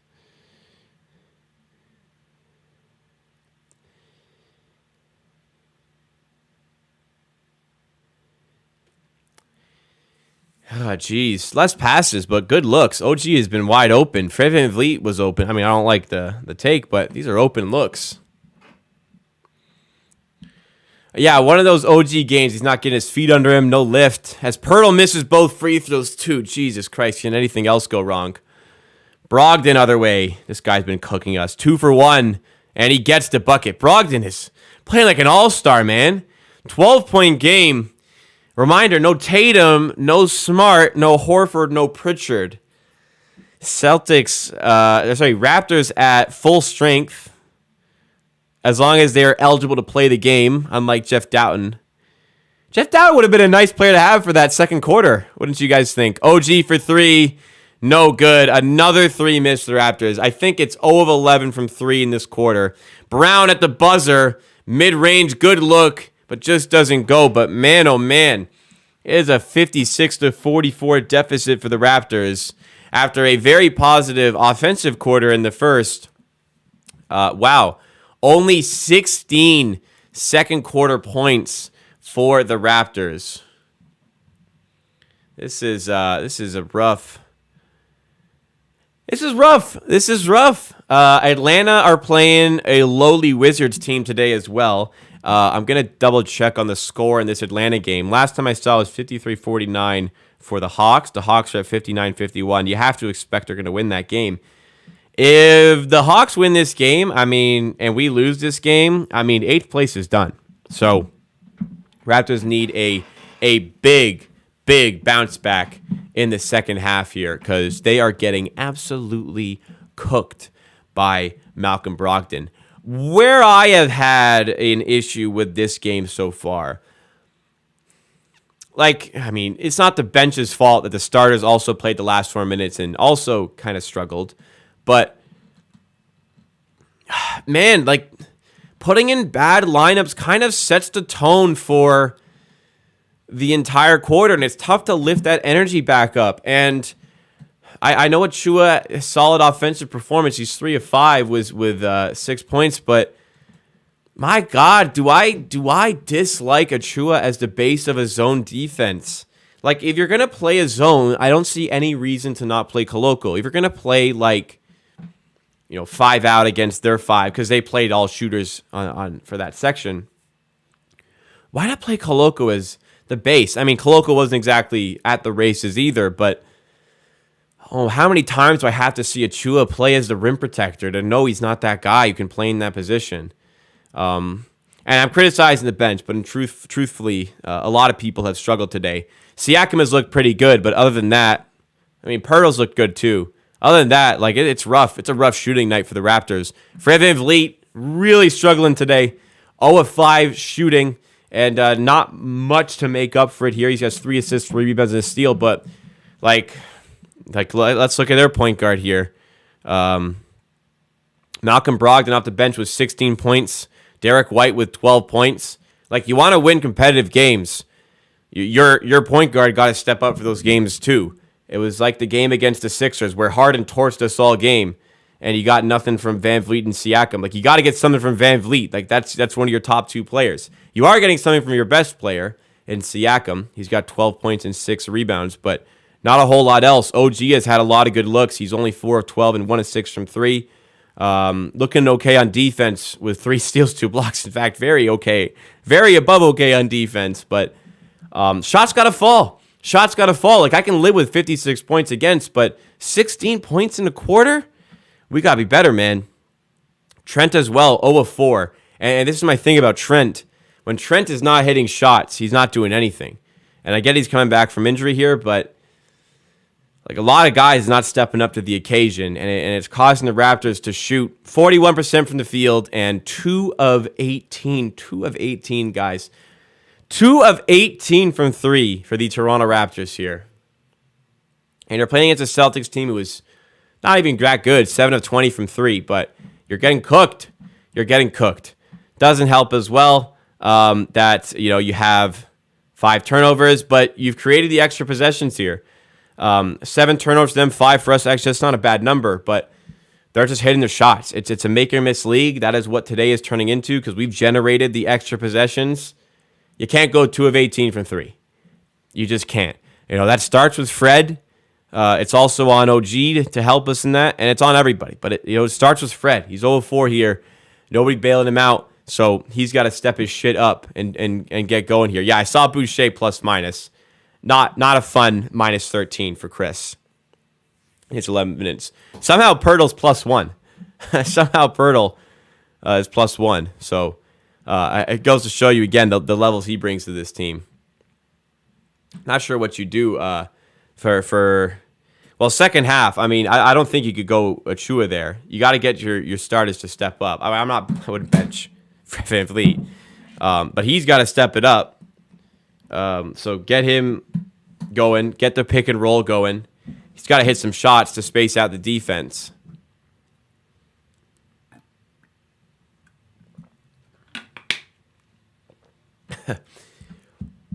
Yeah, nothing I could do. There's going to be a lot of Fred hate in chat,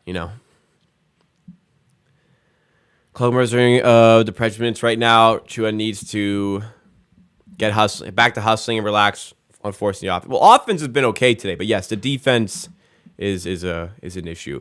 Achua's one where I'm not out on. Like I believe in Achua's potential. Like how could I not? Like he's extremely high upside, but he looks lost. He really does look lost out there. On defense, he just has no idea what he's doing. Jakob's a great addition to his team. Or he's number 2 option in the offseason. Well, I'm not going that far on Pirtle, but he is a key element of this team. I'm gonna continue to say that this team with Pirtle for the whole year is not a 9 seed. It might be a 6 seed, but it's not a 9 seed. That I know. So it'd be interesting to see if they can fill out some depth, what they can do next season with this. It's just still not championship caliber, nor do I think this core ever really will be championship caliber. So that's the beef that's the position. I would say it's the beef I have, because I understand wanting to maintain relevancy, but that's the position that front office has decided to put us in here, unless there are some big changes in the offseason, which I don't expect there to be any like massive changes. Yeah, Fred has not been good today. It's not been a good day for the Fred supporters. I will say, defensively, not been great. Offensively, shooting wise, been awful. Hasn't hit a shot yet, so of course he's been awful. So not a day. I mean, I'm not like holding out an agenda for him. He's got to be better. As I said, like we had the Philly game where we lose very slightly in a game where Siakam and Van Vliet shoot like shit. Like they both, like one of them was, I think Fred was 5 of 17 and Siakam was 5 of 15. If you get those guys to show up like Harden did and like Embiid did, then you probably win that game. And your season, your bid to get 8th place is a whole lot easier at that point. So yeah, these are certainly some big games where you need these guys to step up. I'm telling you, Fred VanVleet is not even a poor man's Kyle Lowry. I remember a time where Kyle Lowry was like there's always a scapegoat for the Raptors, right? So like this year it's Fred VanVleet. Tampa season it was Pascal Siakam. There was a time that guy was Kyle Lowry. There's a time where people were calling for Kyle Lowry's head. Didn't want him to get his new contract. Wanted him to get traded. So, I'm saying it's a trend. It's a trend from this fan base to pick on somebody. I'm not saying you specifically did, but I'm saying it's the popular thing to rag on one guy when there's a lot of issues. Fred VanVleet's not helping today, though. Absolutely not. All I'm saying is, look, Fred deserves some criticism, but it goes too far. That's the point I make. Gets too much. No shooting, no defense. We have defense. Our defense is good. 56 isn't a crazy amount to allow to the Celtics. Definitely no 8 seed. Well, there's a whole half of basketball to go. That's the beauty of it. You're only at halftime, which means you have a whole half to go. You have 24 minutes. And that's a lot of time. Like you can make up 12 points in like 3-4 minutes here. So come out better. Like, show the fan base, show us that you want to compete, you want to finish as the 8th seed. It's not looking good right now, but this team was down by 20 to the 76ers. I know they still lost, but they got it within 2 at one point. They nearly pulled that one out of their ass. So this game ain't done. Let's save our hate and 8 seed thing for the end of the game if they lose. But there's a whole half of basketball to go here. What's got to improve? Well, for starters, 2 of 18 from 3. Yeah, that's a problem. A couple people saying it in chat. 2 of 18 from 3. Let's hit like 3 more of those, and all of a sudden, the 12-point game that we have is a 3-point game, right? Hit your shots. OG has had some wide open looks. Fred has had some looks. Got to start hitting these. Defensively, cannot play Precious Achiuwa at the base of his zone. Can't do it. Brogdon is a problem. You got to get on Brogdon. You got to start contesting those shots. And the backdoor plays have been really annoying. They've had quite a few backdoor cuts where there's a pass like from the top of the 3-point line just fizzed in right to a guy who can hit a layup. That's a problem as well. Shout out to Slime Jit for is that a super chat? I don't know if that's a super chat or like a sticker or something, but thank you so much to Slime Jit for that. A little bit of extra support to the channel. Appreciate that. Most of our bench is made up of guys who either can't shoot or create their own shot. Yeah, that's another part of the problem. And I'm continuing to say that I would love to see this starting 5 given good depth, where you don't have such a drop off when they go out. But even then, like the team still isn't. This team is still what? Are they as good as the Knicks this season? Probably not. They're a 6 seed. But thank you again, Slime Jit, for that. We have had our disagreements, but I'm glad you're still supporting. Who do you think is going to get traded after the season? You think no trades? Trade? I don't think there'll be any significant trades.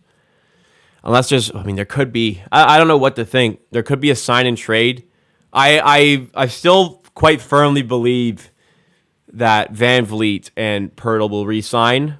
Not convinced Trent will have a new contract. He might get signed and traded, but I feel like there's belief that Pirtle's staying. Like I'm so confident Pirtle's staying. That might come back to haunt me for saying this all the time, but I firmly believe Pirtle will stay.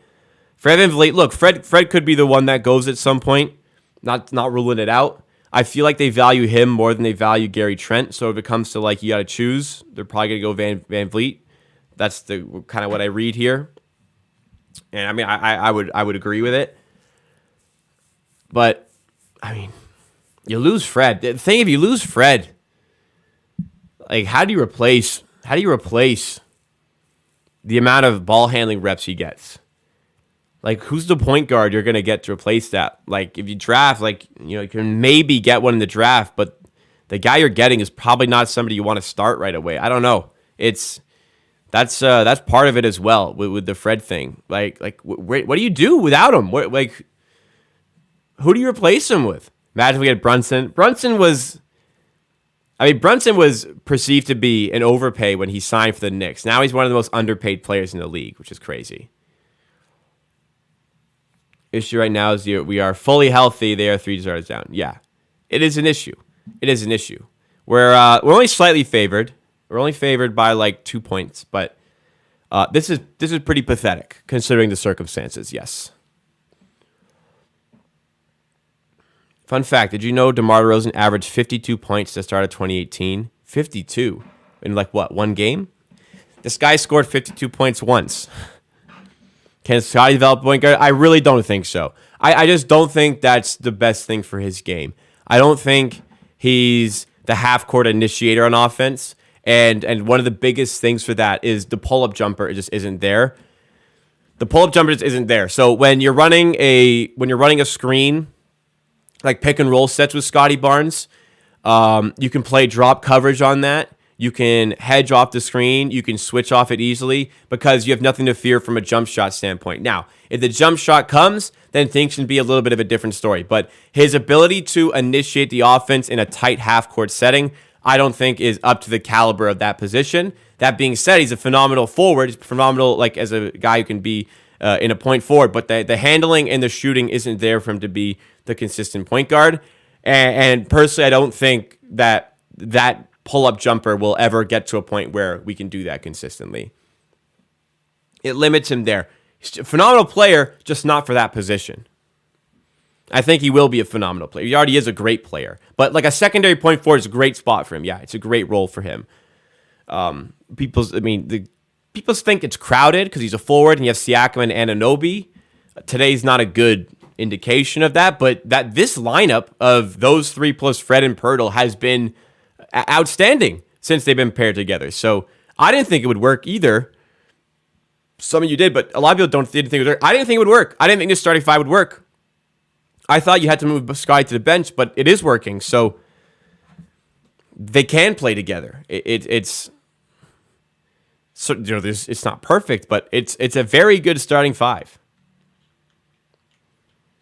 Yeah, Barnes had that stretch of games where it's all about his energy. If he's got the effort and the aggression, it's the aggression. That's the biggest. Maybe not effort. He's hustling, but the aggression to get to the rim. That is what makes Scotty Barnes great. That is when he's at his best. When he's aggressive, things are moving for him. He's finding passes. Amazing. Pirtle at the rim, and nice play to start off the half. We're in it for the second half now, guys. Siakam with a good feed there to Pirtle. Yeah, Halliburton going to cost you like 3 firsts at this point. And we can't trade that. We don't have any pick freedom for the next 3 years after this. So the 2024 pick goes to San Antonio. The 25 pick can't get traded until that 24 pick conveys. And the 26th pick can't get traded until that 24 pick conveys. So next 3 years of draft picks are out. So there's going to be no big trade. There's going to be no big trade coming into the team player-wise. It'll be us getting picks, which is a big trade. Look, everybody's entitled to their opinion. I can see why people like the idea of Scotty Barnes being the point guard. You can get rid of VanVleet and Scotty can be your point guard. I thought at the start of the season that could be the case, but the more I've seen, the more I've realized that can't happen. But like people can have their opinions. They don't know. Not everybody's going to agree with what I say, obviously.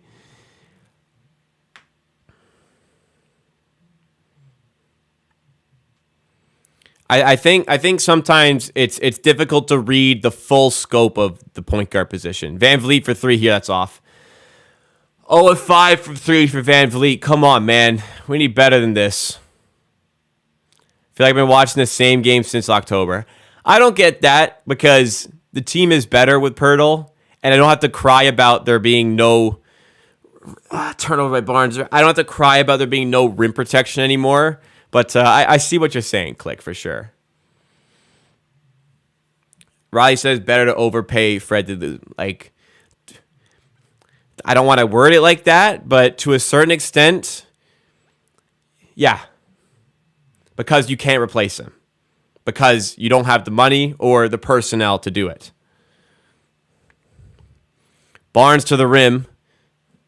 And some people would say to that, like, if that's the case, then just, get rid of him and tank.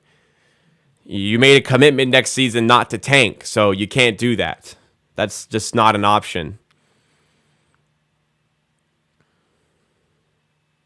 Like, there's enough talent in this team that you don't just want to sell it and be like the Rockets or the Hornets or the Pistons and be absolute garbage. So it's the position we're in. If the cap situation is annoying, then that's it's not Fred's fault, right? All right, 57-47. Barnes the line makes it single digits once again. 10:35 to go in the third. Scotty's played more than 70 games this season already, so it's there's a few things here and there, but so far he's been okay. OG's having a really good health year, it seems. He's only missed like a couple spots. VanVleet to Pirtle. Barnes did not improve. There's some things that have, some things maybe that haven't. Success is not linear, remember. This hopefully is a very good learning season for him. This is the sophomore season where teams know how to defend you now. So what are you going to do to combat that? What are you going to evolve? What are you going to evolve of your game so that you can beat those defenses now? That's what we got to get to. 9-point game, and Brown fast break, and he's going to finish and make it 11 points. Barnes fighting to the rim, kicking out to OG, and OG sidesteps for three, and finally OG connects with a three-pointer. And how about that aggression there by Scotty Barnes to take it inside, and a lovely feed there.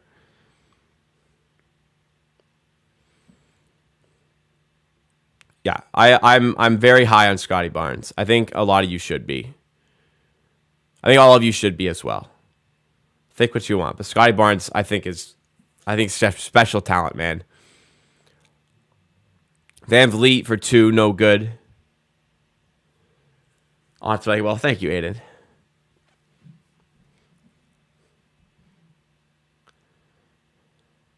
Who relies to jump shot? Scotty. I think Scotty relies on his jump shot a bit too much. I think sometimes he settles for a mid-range shot when, I firmly believe he can just get to the rim. If he wants to get there, not a lot of people stopping him from doing that. He's not an efficient mid-range shooter by any stretch. He's a very, very, very inefficient mid-range shooter. So, limiting the amount he takes is what he should be trying to do. Sorry, my TSN stream crashed here again. And I just refreshed it as it came back. But my TSN crashed. 1 second, guys. Yeah, I think that's the best thing Clinton says there. He'll be fine, but we have to temper expectations as a scorer. I think that's perfect. Because I think we expected him when we had all these injuries earlier this season. We're like, okay, well, now he's going to be the number one guy in offense. That's our guy. Give him the ball. He's going to create a shot. We're going to be fine. He's going to take over, which didn't happen. And we learned very quickly early parts of the season that that's just not who he is, that he's not either not that guy right now, or that's just not the type of player he's going to be. But we all developed this expectation off of the Rookie of the Year season that this is our number one guy in the future. Maybe he will be, but maybe not as a pure scoring type of player. But I think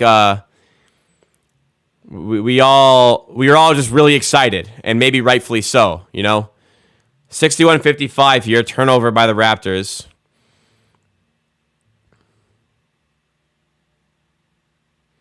Yeah, the fact, he's already way above expectation in the draft, 100%. So, what's to say he can't go beyond that even further? Really good explanation. How is Giannis so successful as a superstar with no jump shot?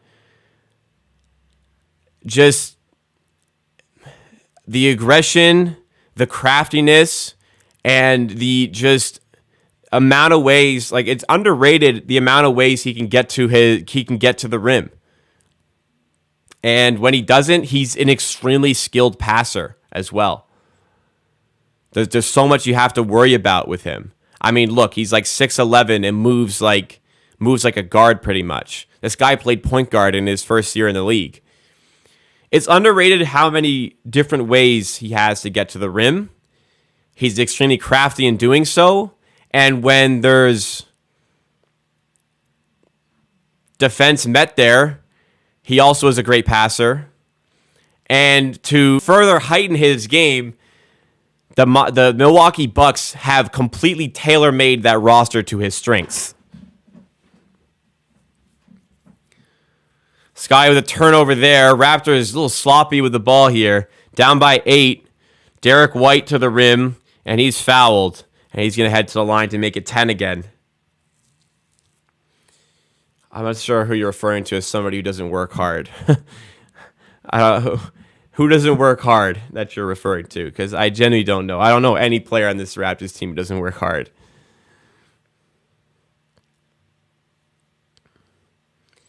Yeah, for real.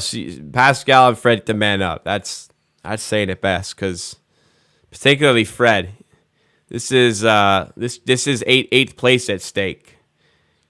And you need your guys to you need your best players to take you through tough stretches. They ain't doing that. Fred VanVleet specifically hasn't made a shot today. So has more Pippen than Jordan. Yeah. I agree, Clinton. Jordan Clarkson. Yeah, if you could get him off the bench, it depends how much he'd cost, but that'd be like a solid financial replacement if you lose Trent. I think he's a free agent, Clarkson. I'm not sure. Correct if I'm wrong. I think they all work hard for sure. Scotty got subbed early. It's not strange. They'll likely get him in with the second unit, and I guess they want some shooting in with this lineup. I thought he looked okay to start. Here's Trent on the side. Trent is into the game, feeds Pirtle. Pirtle working on Griffin, and he's blocked. Another play where the Raptors can't get a shot off. Celtics are hounding us, man. I mean, credit to them. We're not playing well, but they are playing very well. Their ball movement is exceptional. This is such a well-oiled machine. I hate to say it, but they, no matter who's in, the ball movement's there. The way they play is there. They have a strict identity, and they don't deviate away from that no matter who's playing. Where us, the identity is always changing. Well, appreciate that, Raps fan 6996. Genuinely appreciate that. I'm glad you see it that way. many would not agree, but many would. So thank you for saying it. Would Fred be better if he was 6'5"? Well, like, obviously. Some people aren't blessed with height. Doesn't mean they can't succeed.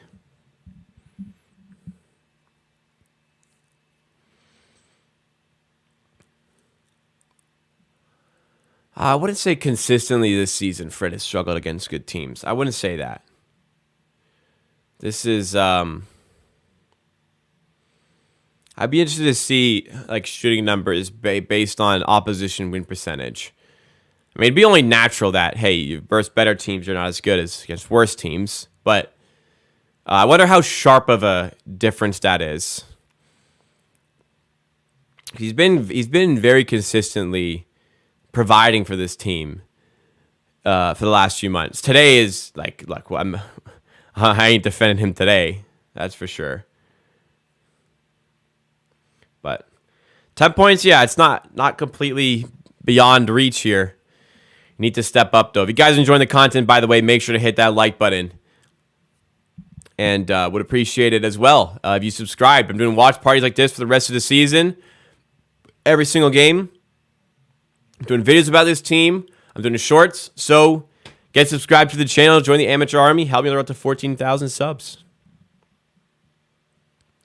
If you were to target 3 players that make sense as teams during the offseason, who'd you pick?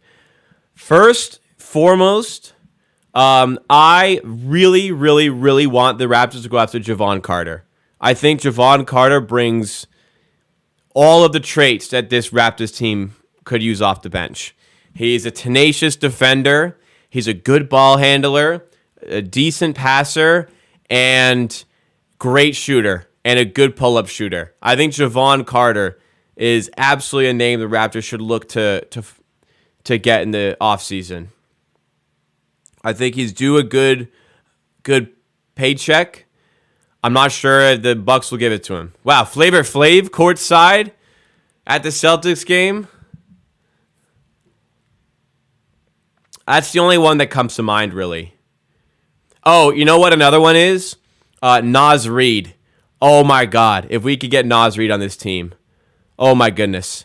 I think he's going to be a little too expensive, but he'll be. He's a free agent. The Timberwolves did not pick up his option. They should have. They fucked up. Brown for 3. I mean, they moved the ball so well.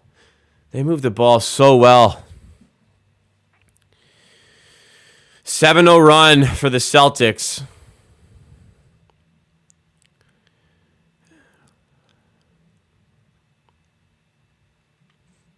I would also say Torrey Craig, but I feel like we got Torrey Craig just be another role player who thrives off of talent around him, but he's not like that on his own.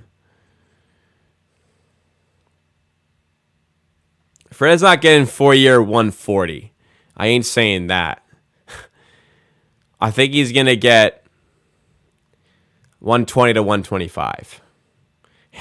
He's not getting 140. I hope the fuck he's not getting 140. I hope not.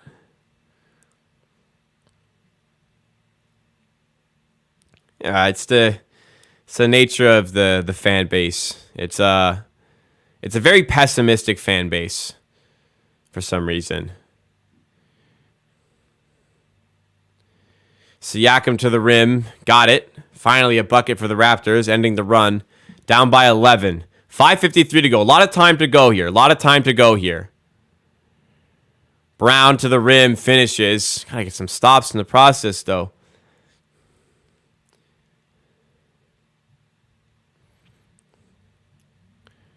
Pirtle at the rim, no good. Tips out the rebound to OG. Siakam inside. Open for jumper. Take that. There you go. Siakam jumper. 11-point game again. Might as well lose. Well, if you lose the play-in game, whatever, your consolation is a lottery pick. So, not a bad consolation.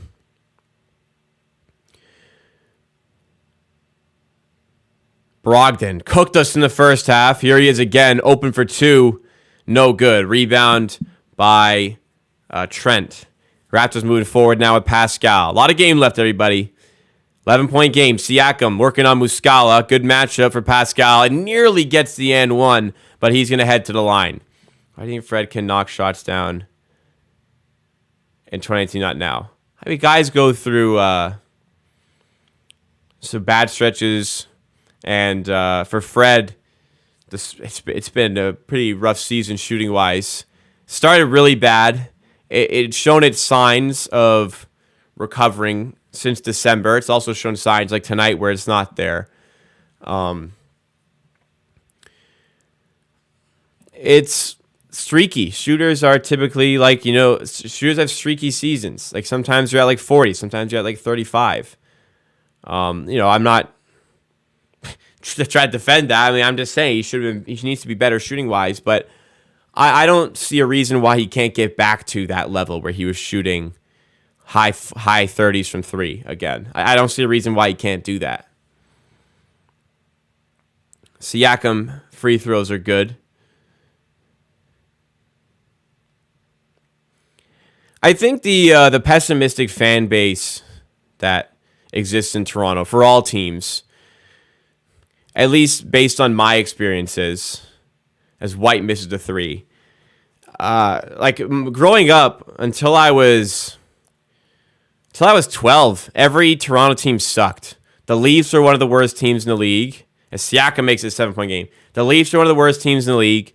The Raptors are one of the worst teams in the league. The Jays are one of the worst teams in the league. So all I knew was them being crap. And Toronto sports is synonymous with Maple Leafs choking, not winning a cup since the 60s. Jays missed the playoffs for like 25 years straight. So I guess it comes from just we just expect not to do well all the time. As Siakam in transition, there we go, 5-point game, right back into it. And what a difference a minute makes. 13-point down to 5 points down, just like that. Keep pushing now. We're in this game again. Why isn't there a Canadian NFL team? I don't know. I think it would succeed. They should do it. But I don't know. Maybe I think it's the fan base. My best answer is the fan base is just has known a lot of pain. Like the Leafs choking, Raptors fans. You had the LeBronto era, 3 years in a row of LeBron. I think all of that just culminates together to build this. I think a lot of it for the Raptors as well right now is I feel like there's a lot of late bloomers into becoming a basketball fan. I think this is my biggest this is my biggest theory for the Raptors, why it's such a pessimistic fan base. I think a lot of Toronto as a basketball city evolved like very much in the last 10 to 15 years. So like, me as a kid, very rare to see a basketball net in the driveway. Now they're everywhere. Everybody's playing ball. Wasn't the case when I was a kid. For reference, I'm 23. So I feel like a lot of late bloomers came on to basketball, and I feel like those late bloomers, all they understand is winning basketball. Kyle Lowry era onward. So all a lot of people have ever experienced is winning basketball. And now that we're at a point where we're not winning as much as we were for the last 10 years, I think that maybe it's good that we're building this winning culture, but I think there's this great expectation on this team. And there definitely was for this season that they're not meeting. But I feel like the pessimism comes from, and the negativity comes from just always feeling as though this team is entitled to success, where maybe somebody like myself, I feel like when we won the championship, like how the hell did we get here? Like, I remember vividly the Bargnani Calderon days. Like, how the hell did we get to this point? I'm 23. Yeah, the team has been competing since 2013. Like literally, this felt impossible. This felt impossible in 2010. Genuinely, a team with consistent, sustainable success for 10 plus years felt completely and utterly impossible in the city of Toronto. The stigma against Toronto the players have, we fought that. We've defeated those allegations of people don't want to be in the city. We defeated that. No matter what people tell you, we beat this. We beat the allegations against that. So this franchise has come a long, long way in the last 10 years. 23? Most mature 12. Appreciate that. Yeah, I'm 23. I graduated university a year and a half ago. Celtics come out of that timeout with a bucket there, back to 7 points. The beard makes me look older for sure. I get that a lot. But yeah, 23. Almost in my Kobe year, having fun in my LeBron year.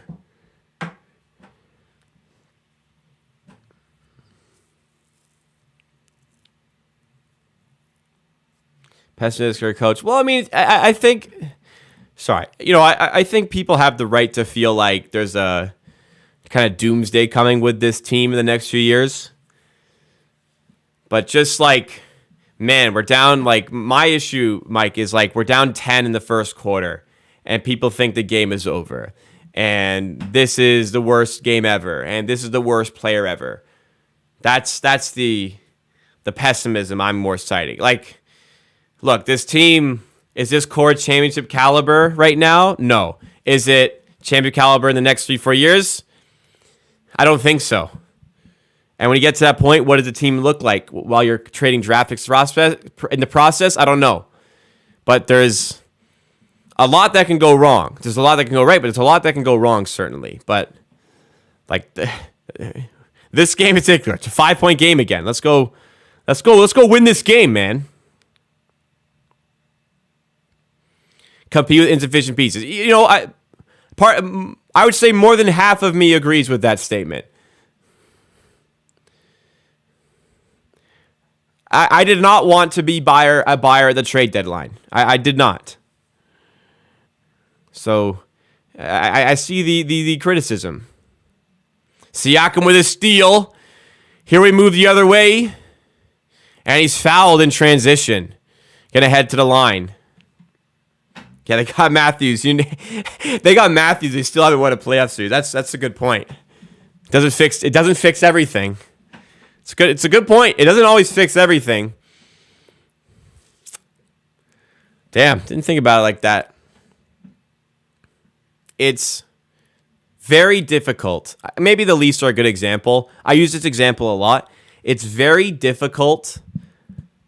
I understand this from the front. I'm sorry. It's very difficult to get back to competitiveness.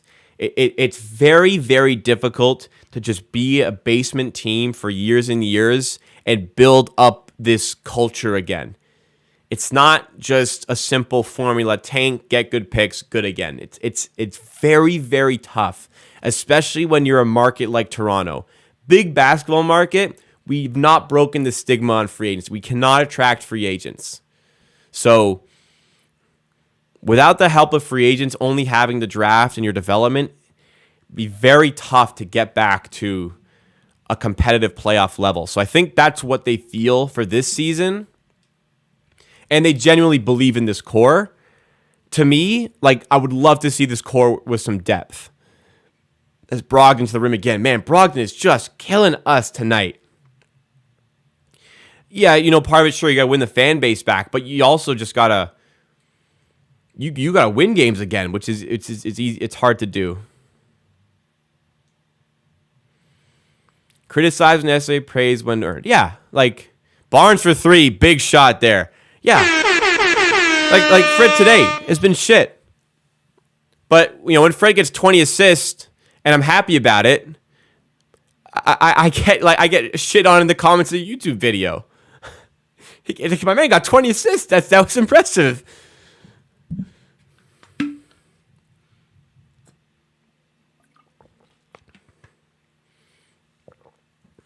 Yeah, I mean, well, international players do better now because there's a lot more, but it's tough to have the best basketball market in the world not particularly maybe be attracted to playing in your city in free agency. It makes it tough. And it's not just us. I mean, there's a lot of American teams who can't attract free agents too. Not just us. Will Chamberlain. Exactly. It's a cool fact. I'm not comparing Fred to Will Chamberlain, but it's a fact that Fred VanVleet and Will Chamberlain share that little piece of history. That's just interesting. Oh, Siakam nearly loses it. It's 2-point game here, guys. Chance to tie it now. Siakam working on Rob Williams, stepping back, giving to Barnes for the lead. Oh, rims out for Scotty. Man, just hit a 3 and nearly gave us the lead again. Raptors were down by 12 earlier on in the third. Now down 2. Brown at the rim. He's blocked by Scotty Barnes. Get that shit out of here. Yeah, I know it's the negative people. I always say people don't hate if you're not doing something right to begin with. Yeah, I'm getting burnt out about Fred. Look, I just say my opinion on this channel. I don't expect you to agree with everything. But, yeah, front office will handle his contract as they see fit. I'm a believer in this front office. Williams at the rim gives it to Brogdon. Now Grant Williams out to Hauser for 3. No good. Oh, Fred's got to get that rebound, man. Come on, Fred. Grant Williams for 3. Or Brogdon for 3. And that's just unnecessary extra possession. We got a game. Thomas, we got a game, buddy. I'd have to look top 50. I feel like he is. I'd have to look, though. I can't, just rattle off 50 players in my mind like that. Oh, Fred should have had that board. And Brogdon, you let him shoot, and he's just torching us, man. 5-point game. Come on. Fred, deep 3 at the shot clock buzzer. That doesn't look good. Got handed a grenade by Siakam, though. Brown for 3, other way, no good. Koloko rebound, tips it off the rim to himself. Oh, my God. Almost put it in his own basket. But got it back. Shot clock, game clock, 3 seconds difference. 77-72. Bucket goes a long way psychologically for the fourth quarter. VanVleet to Koloko, who just fucking drops the ball. I didn't like that pass. Fred had a really good shot there that he turned down.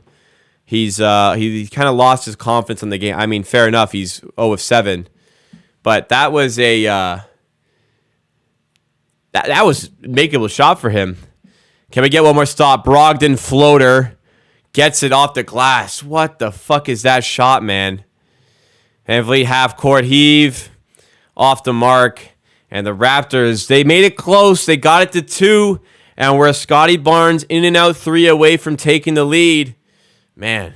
Yeah, Fred floater. I've wanted to come for a while. I've just kind of understood at this point it ain't happening. Oh. Bad end, man. 5-0 run to close it for the Celtics. Raptors got back in this game. They're still in this game, but a couple guys that need to step up, or one guy needs to step up. Siakam's been fine, but VanVleet's got to step up if we're going to win this game. We're not going to win this game without him. OG, 5 of 13 now, started 4-12, so hit his 1-3 in that quarter. Scotty Barnes is playing well. I love the aggression. Pirtle's been excellent. He's a plus 10 in this game. Siakam has been great as well. He's at 26 points, but one of your main guys is 0 of 8, and he's only got 4 assists today. You can't compete with... You can't be in a competitive game and expect to compete when Fred is shooting like this. You need better from him. And he's got to step up in the 4th, or we lose this game and say goodbye to 8th place because the Hawks are beating the Wizards. Gary Trent as well. I know it's his first game back, but not offering us any offense. And I mean, the bench in general, limited for their offense. Will Barton doesn't have a point. Trent doesn't have a point. Koloko is not surprising. And Boucher did not play that quarter. We'll see if he even gets any 4th quarter time because he's a minus 13. But at the end of the day, it's make or miss league. We're shooting 4 of 24 from 3. Really tough to keep up with they're only shooting 30% from 3, but we're even worse. We're at 17% from 3. How do you expect to win a game like that? You can force extra turnovers. In fact, we committed 5 turnovers that quarter as well. Man, they committed 2 turnovers to our 5 in that quarter. We're actually hitting some stuff, but you got to hit threes in this league. We're not hitting our threes.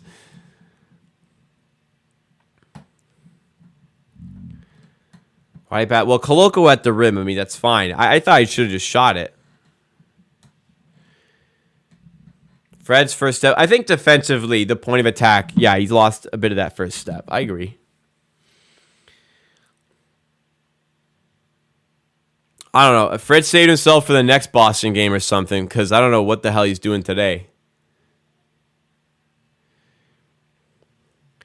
Yeah, and Fred got beat easy on that last one. I mean, granted, that was a pretty fucked up floater, but he got beat for sure.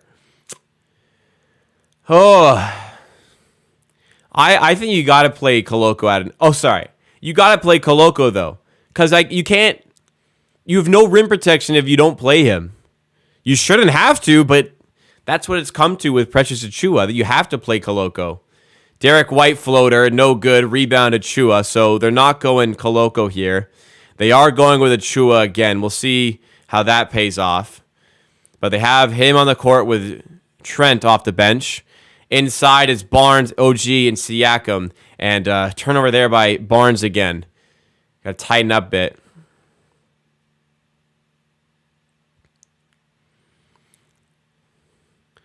I think Koloko's defense is NBA level. Offense is way off, though. But it's just out of blatant necessity. Brogdon has 23 bench points, and we have 8 bench points. Not good. Sham says LeBron and AD will play today. I mean, as if we didn't know that this morning. Did they convert Down's contract? No, they did not. And I'd be a little bit surprised if they did at this point. And I disagree with it entirely. Brogdon outside to Grant Williams. OG defending. Oh, wow. He got OG to bite and fit. Wow. You do not see that. Wow. Grant Williams got OG to bite hard there and got to the bucket. Yeah, not a great week for a Fred media tour as OG is blocked other end. Yeah, not a great week for Fred's media tour to happen, given this game today. Although the 20 assist game just happened, so that plays into it. Toronto's a deadline for his conversion. I actually don't know if there's a deadline. I actually don't know. I forgot that was a thing. I'm not sure what day the deadline is.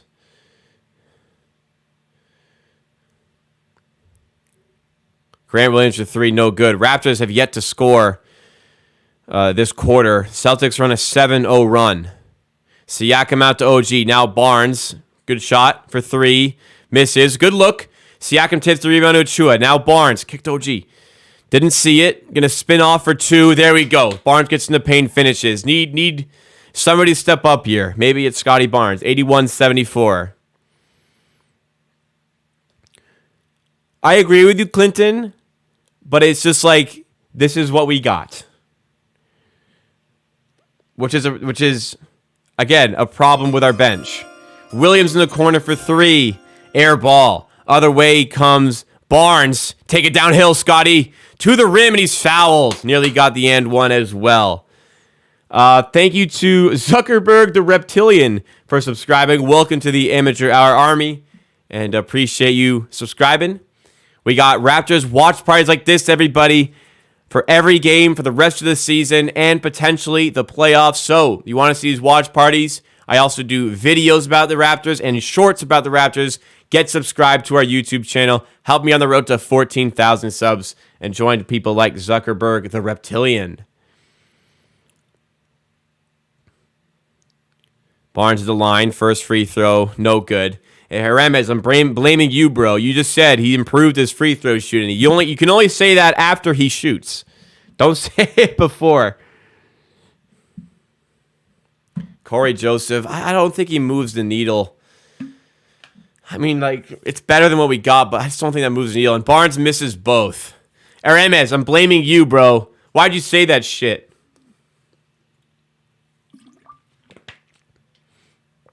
Hello, humans. Yeah, it's out of bounds. Off the Celtics. 81-74. You're still in this. You're still in this.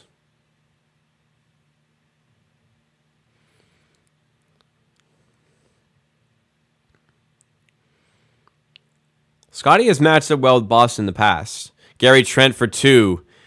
No good. Gary Trent putting up a goose egg tonight. 0 points for Trent. Brogdon, mid-range, has had us all game, not there. Rebound, great job by OG. Achua, slow down, bro. OG, attacking the rim, and had a good look, but way off on the layup. Muscala down low, no good. Well, the Celtics rested a lot of guys who got the heavy minutes in that game. I mean, no excuse, like, Raptors should win this game. At least be more competitive than they are. Well, at least Fred has the free throws. But no field goals for our 2 best shooters. What was 0-4? Fuck, eh?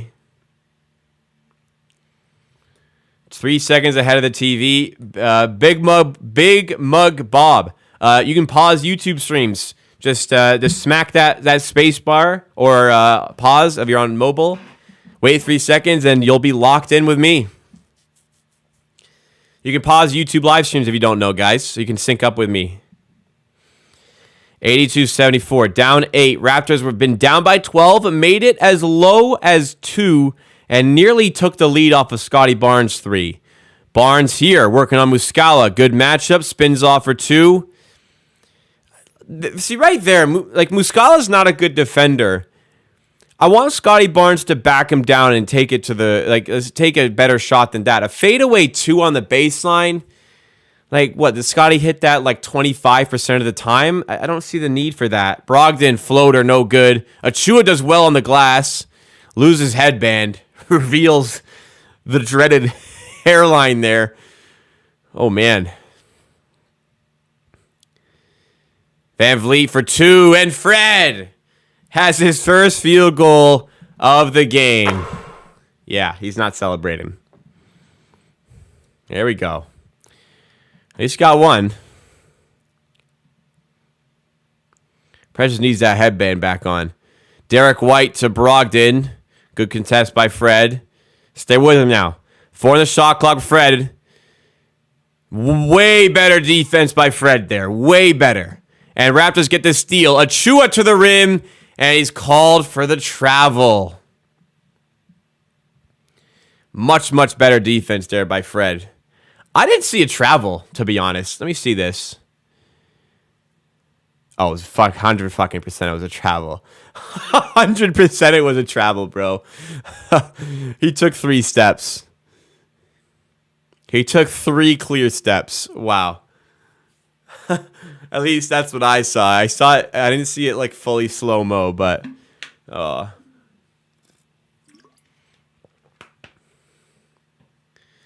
was a travel. Yeah, I remember when I said it, she was going to be, I didn't think he'd actually be one. I said he's got a chance of being one. And, yeah. What the fuck happened to him? This guy shot 36% from 3 last season. Crazy. Crazy how a year changes things. Crazy.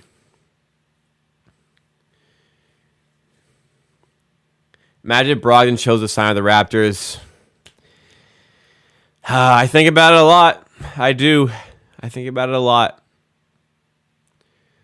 But, I mean, if I'm Brogdon, who am I picking? Am I picking the contender or the playoff team that underperformed? I'm picking the Celtics.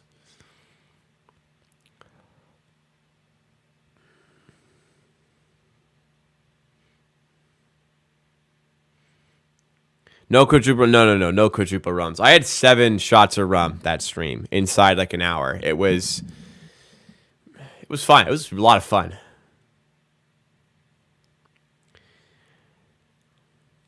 I think Nurse has made the necessary adjustments for the second half. We've certainly improved. It's on guys to execute at some point. Like, what are we from 3 right now? We are 4 of 25 from 3. Tough. A second quarter though, I Nurse matchup wise was not on his game.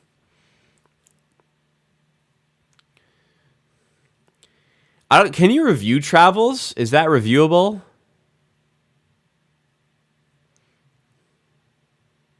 Impressive talent, lacks basketball IQ. Lacks a lot of it. Horrible decision maker. And I agree. He doesn't know. I don't think we know. Do we want him to be a rim protector? We want him to be a wing defender? What is his role? I think in the offseason it's a good time to establish that. Because going into this season, I would have said I want him to be a rim protector. But now I'm like, man, this guy can't protect shit, let alone the rim. That looked like a travel.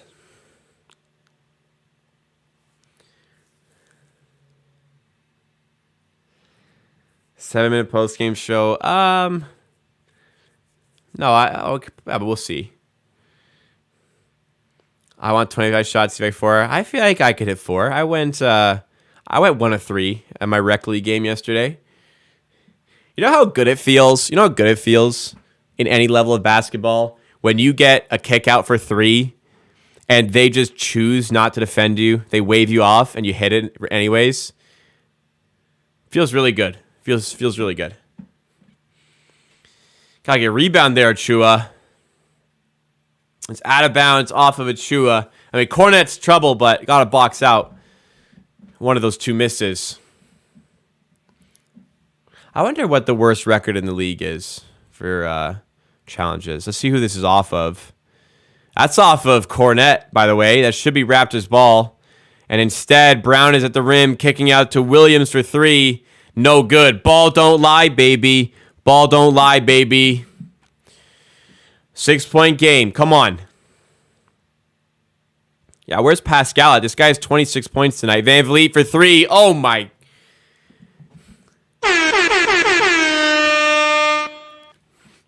This guy, man, that's a terrible shot. That's a terrible ass shot. And he hit it. 82-79, Brown. And he throws it away. 3-point game, everybody. 82-79.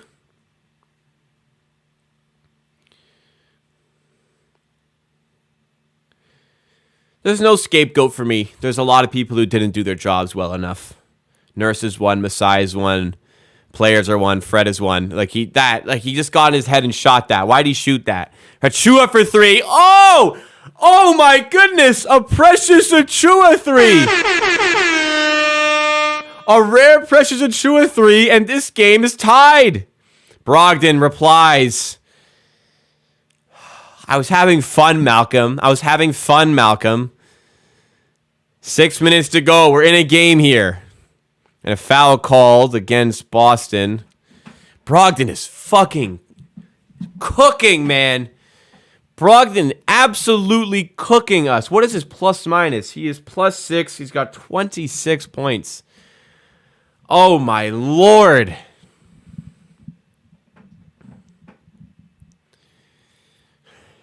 Don't get me started on Ime Udoka.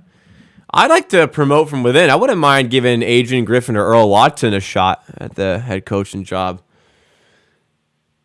OG for 3. No good. Adrian Griffin, a tactician, but a much more level-headed version. I wouldn't mind that at all. Udoka didn't handle the Toronto section. This guy couldn't even keep it together, Boston. That's amazing. Man, if you couldn't keep your shit together with a fucking Mormon white woman in Boston, do not fucking come to Toronto. Oh, that's funny. Brogdon attacking the rim, feeding Muscala. Layup is good. And Brogdon continuing to cause problems. That's funny. Fred almost shot it from the logo. Oh, my God. Thank God I didn't. Achua for 3. This time it's no good. It's a 5-point game again. 5 minutes to go. Ime running King West. My guy's at Ruby Soho on a Friday night. Oh, Brogdon. Sauced up Will Barton. No good. Ime got Ruby Soho reservations tonight. Barton layup. Man, this guy can't even hit layups. I'm having fun. Then I see Will Barton miss a layup, and it just ruins my mood again. Oh, my God, guys. We're right there. Back to a 5-point game now and a chance to extend it. Brogdon driving. Kicking to Brown. Good defense. 3-ball, no good. And rebound to Barnes, but a foul called. How's that a foul? And we had Coach of the Year, Dwayne Casey. The Raptors sent him packing to Detroit. And we won a championship the next year. It's a good decision. I'm sorry, but we're playing crunch minutes here. And Will Barton is on the court. He's not now. We're playing crunch minutes right now. And Achua and Will Barton were on the court. What is going on?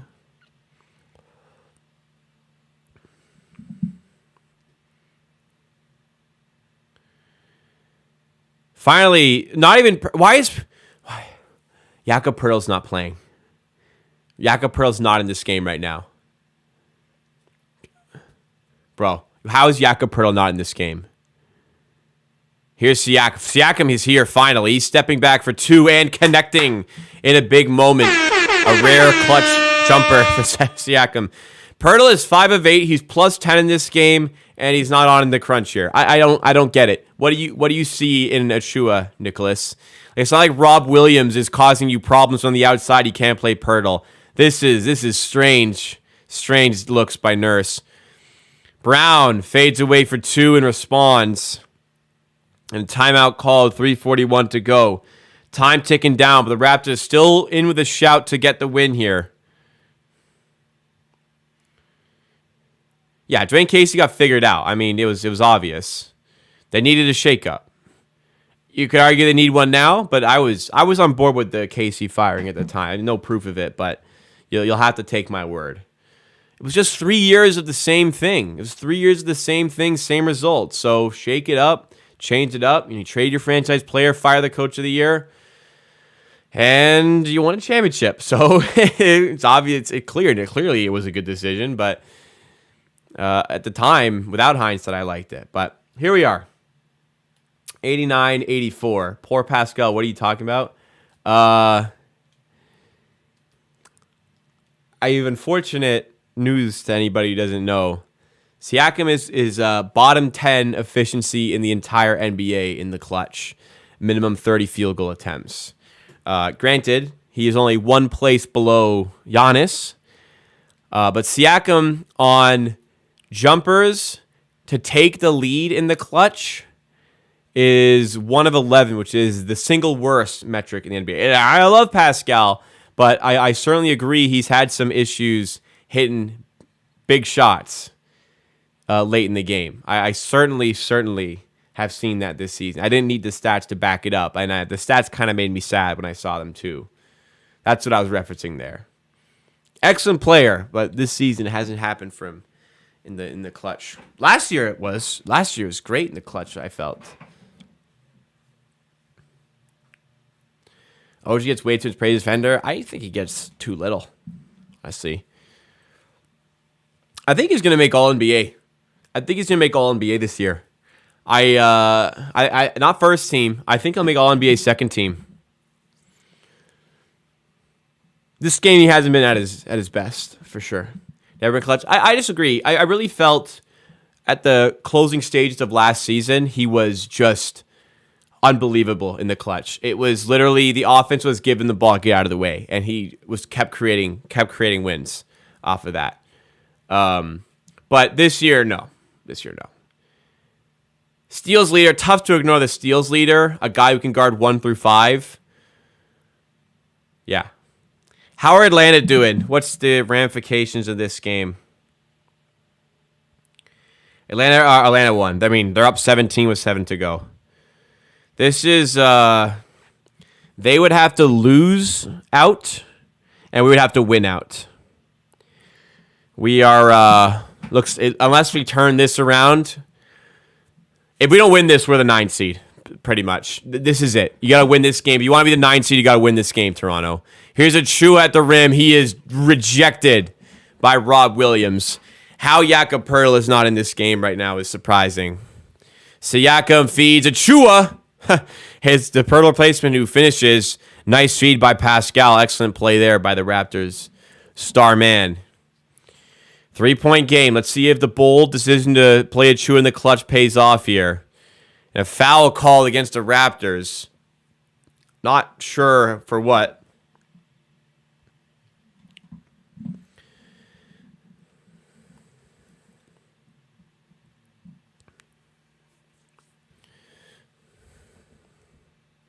And it looks like Nick Nurse is going to challenge this one. It was right in front of him, so we'll see.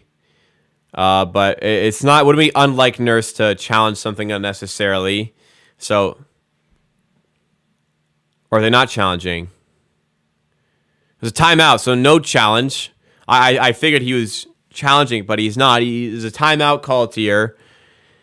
Raptors have 3 timeouts remaining. I think the Boston Celtics just called a timeout, actually. I'm confused about the no Poeltl thing. I'm very confused about the no Poeltl thing. No explanation for you guys.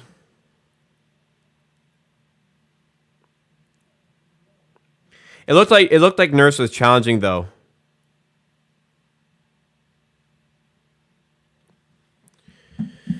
Very much feels as though we will be in the play-in tournament. Or sorry, the 9 seed of the play-in tournament. So we'll be on the Wednesday.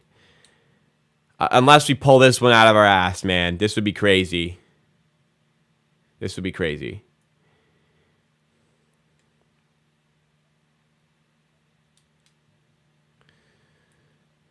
Nurse, I think Nurse's decision make this season has been largely bad, but there's definitely like he's definitely a good coach. Noah has 5 Ks. Bo will have 1 more at bat. Will he? Who's at bat right now? Brandon Belt. He may not get 1 more. If there's a double play right now, he won't get 1 more. Maybe, though. Is Manoah still pitching? Damn, I got Manoah. Is he going to come back out? We'll see if he comes back out. He's pleased. What's his pitch count at? 7 innings, 5 Ks. Oh, 1 hit. Pitching a gem. That's my guy, Alek Manoah. All right. Enough of baseball. We're out here for basketball. Let's get this shit done. 89-86, 3:08 to go. Boston ball, 17 on the shot clock.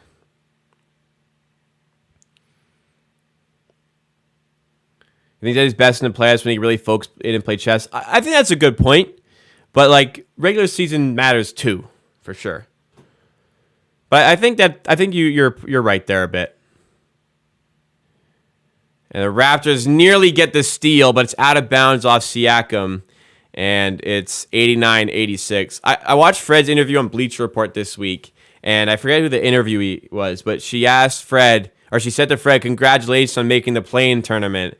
And he was like, didn't expect that to be something I'd be celebrating. That was a good answer. Brown in the paint, kicking out to Muscala, not the guy to leave open. And that's why. Do your homework, man. This guy's a 40% shooter. 92-86 now. 6-point game. That might be a little too far for us to go. Van Vliet stepping back for 3. Oh, rattles out. Oh, he just has not had it today, man. A game you needed Fred to step up. Definitely is not. Brown. Raptors as a whole just have not hit threes tonight. Brown for 2, no good. Rebound, falls to Achua. Here's Van Vliet. Hand off to Barnes. Attack the rim. Gets to the rim and finishes. I love that aggression. Scott just got to keep this aggression going, man. Keep that going. Oh, Fred's been horrible tonight. I think he's still at 5, yeah. 2 free throws and the made 3. He's been horrible tonight. Brogdon stepping past Achua to the rim, and he is fouled. Have just no answer for Malcolm Brogdon here. He has been he's been surgical, ripping us apart on drives, off shots, off passes. And not even passes, just 3 assists, but man, he has been so good here.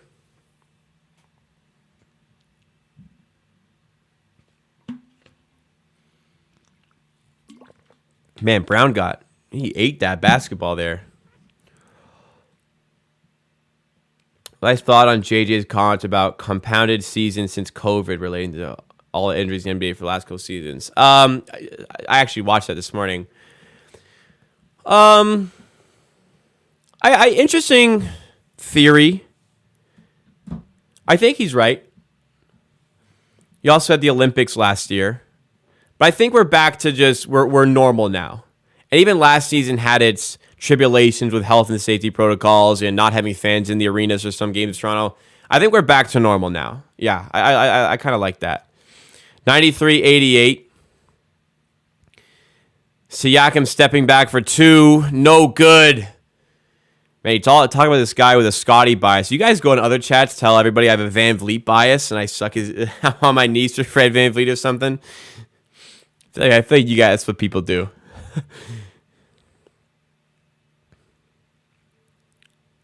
93-88. Brogdon working on Achua. I mean, I get told I have a Scotty bias sometimes for saying I thought it was the right choice to not trade him for KD. 1:20 to go, down by 5. For some reason, I don't feel nervous. I feel like my mind has accepted this result, but we're right here. It's a 5-point game. There's no clock. There's no good way for me to get a clock on my screen. Fred VanVleet for 3. Another one where, man, he's just open and we need a shot. He doesn't fucking hit it.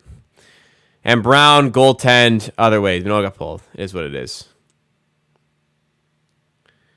My stock went up this year. That's good. Didn't know I had stock like that. Thank you for the compliment. No, unfortunately, there's no way of getting the clock on screen and having it synced up with like my game clock. So I just do my best to say it every now and then.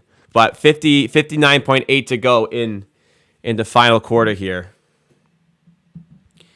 I don't really care about all this this stock nonsense. I'm just out here making content. I have fun with it. What did Fred do today? He missed a lot of shots. That's what he did today. He missed a lot. I'm almost scared to look.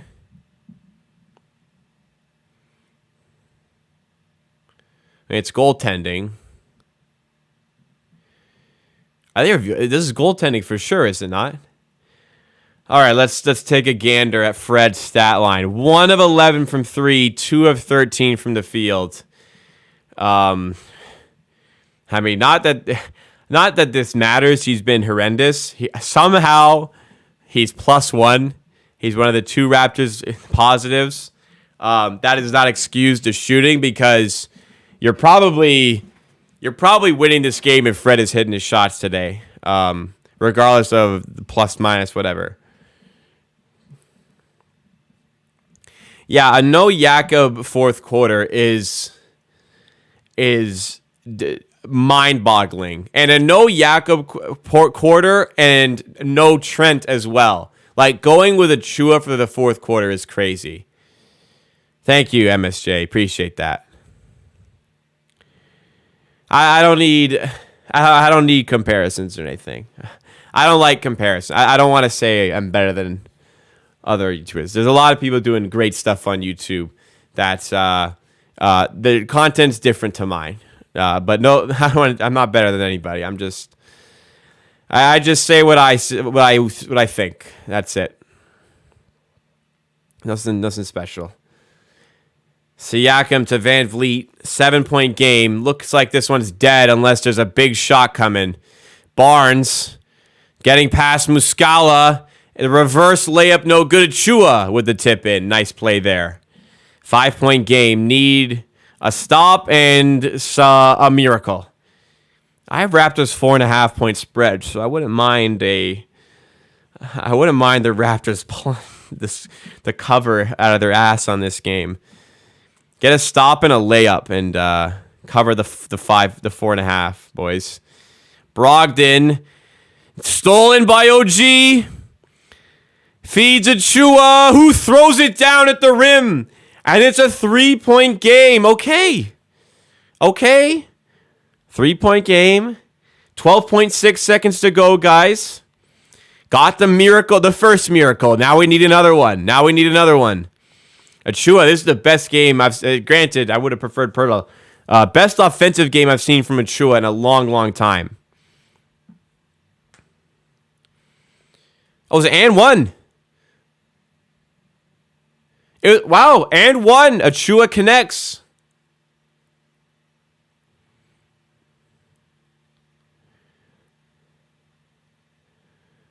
Hey, man, players have bad games. Look, I'm not... like, Fred's been horrible tonight. Players have bad games. Like, Siakam has a bad game. He might make All-NBA this season. Doesn't change the player. But enough on that. 95-93.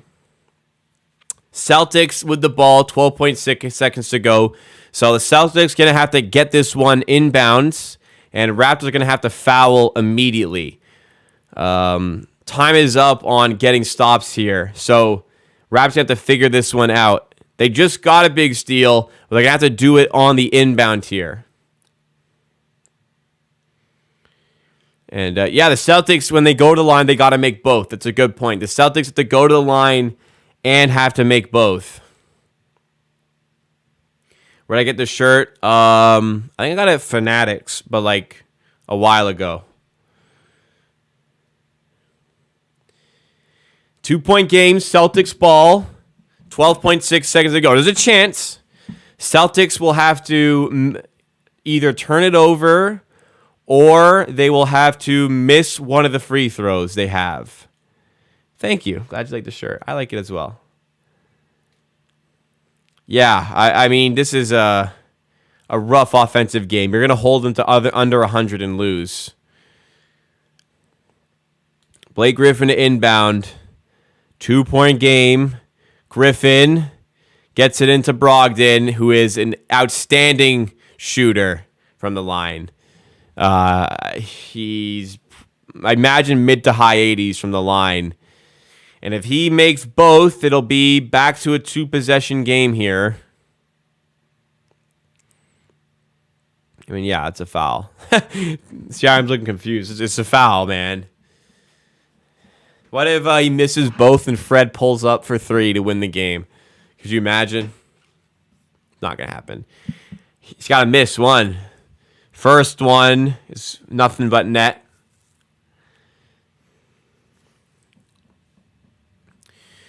Williams Muscala coming in to get any rebound potentially.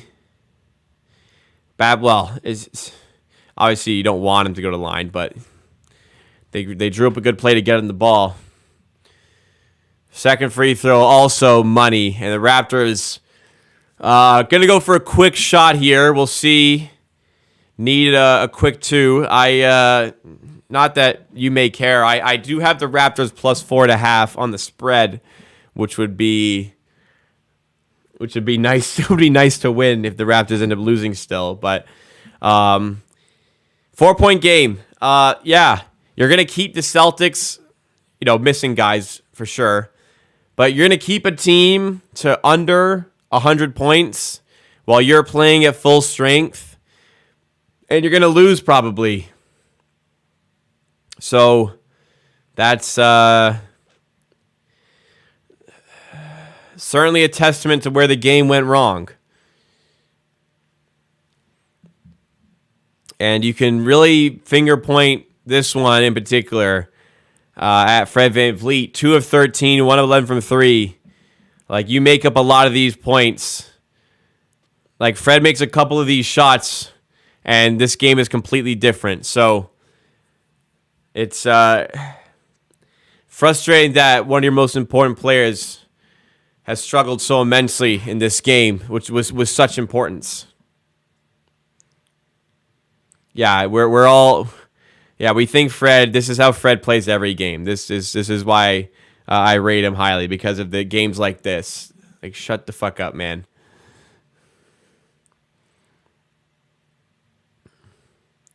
Yeah, he's been bad today. I mean, we needed him today. We didn't have him. Horrible.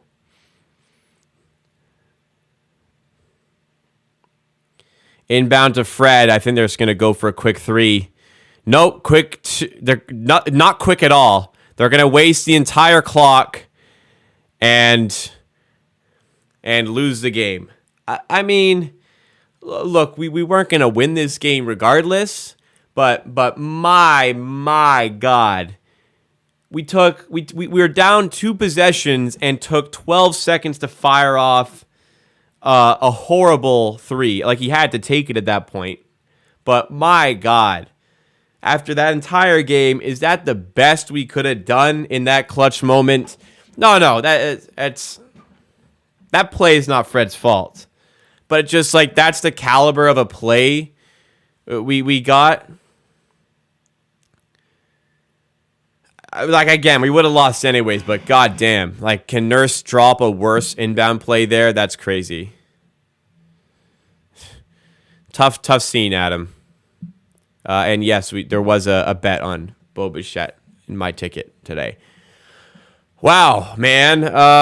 So I was expecting it to be a close game. I guess it was in the end. It ended 97-93. Let's do our post-game show, guys. If you guys enjoyed the stream content, by the way, I stream for every single Raptors game, so please make sure you subscribe to the channel.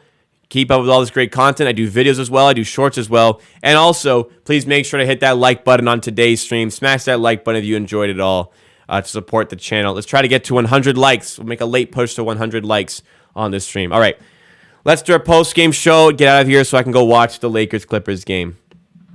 The spread covered by 0.5 point, actually, yes. So ultimately, best thing that could have happened was them take way too long for that shot, because then they didn't have time to foul and send Celtics back to the line. But obviously, I care more about the team than I do my bets. So let's do our post-game show. Despite the Celtics not having Jayson Tatum, Marcus Smart, Al Horford, or Peyton Pritchard, they still come away with the win against the Toronto Raptors in this one. Sorry, I fucked up. Despite the Celtics not having Tatum, Smart, Horford, or Pritchard for this game, the Raptors fall in a game that likely solidifies their fate as the 9th seed in the Eastern Conference. All right. Thank you so much to MSJ for subscribing or for sending in that super chat. Really, really appreciate that. Coming through with some good vibes at the end of the stream, supporting the community. Thank you so much, MSJ. Consistently comes through with these super chat donations. So really appreciate that. All right. Let's go to... Oh, sorry. Thank you, MSJ. All right. So despite that amount of players missing for the Boston Celtics, it was a pretty even matchup because the Celtics, they're a deep team. They still have guys like Jaylen Brown. They're a good team. As far as the spread for this game went, it closed around -2 for the Raptors. So the Raptors were expected to win this game, but it was like very close to a 50-50 game. That being said, the caliber of the Raptors performance we got was very poor. I mean, we had a game in which we held the opposition, a weaker opposition, to under 100 points, and we still lose by 2 possessions. Big indictment against the Raptors for the way they played here offensively.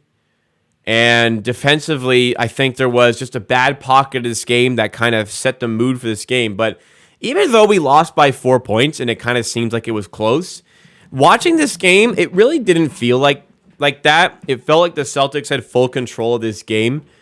We were down by 12 in the second quarter. We were down by 12 at halftime. We were down by 12 in the third quarter. And we actually got it tied at one point in the fourth quarter. But it never did feel like the Raptors actually had any sort of grip into this game whatsoever. And as a result, they lose.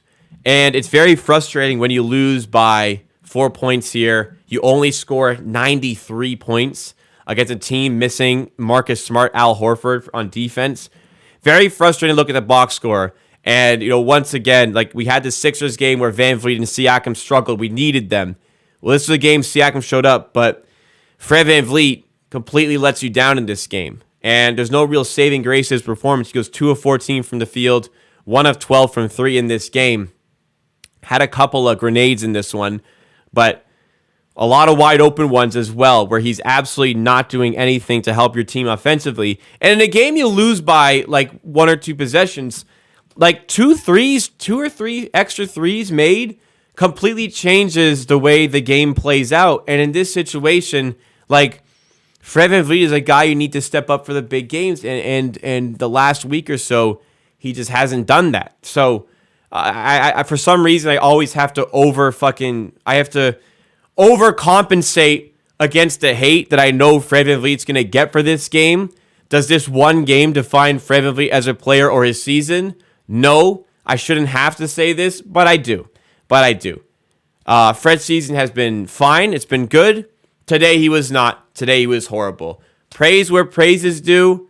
Criticism where criticism is due. And in this situation, you needed him to step up and hit some shots, and he didn't. And he finishes with 7 points in a game where this decides your fate.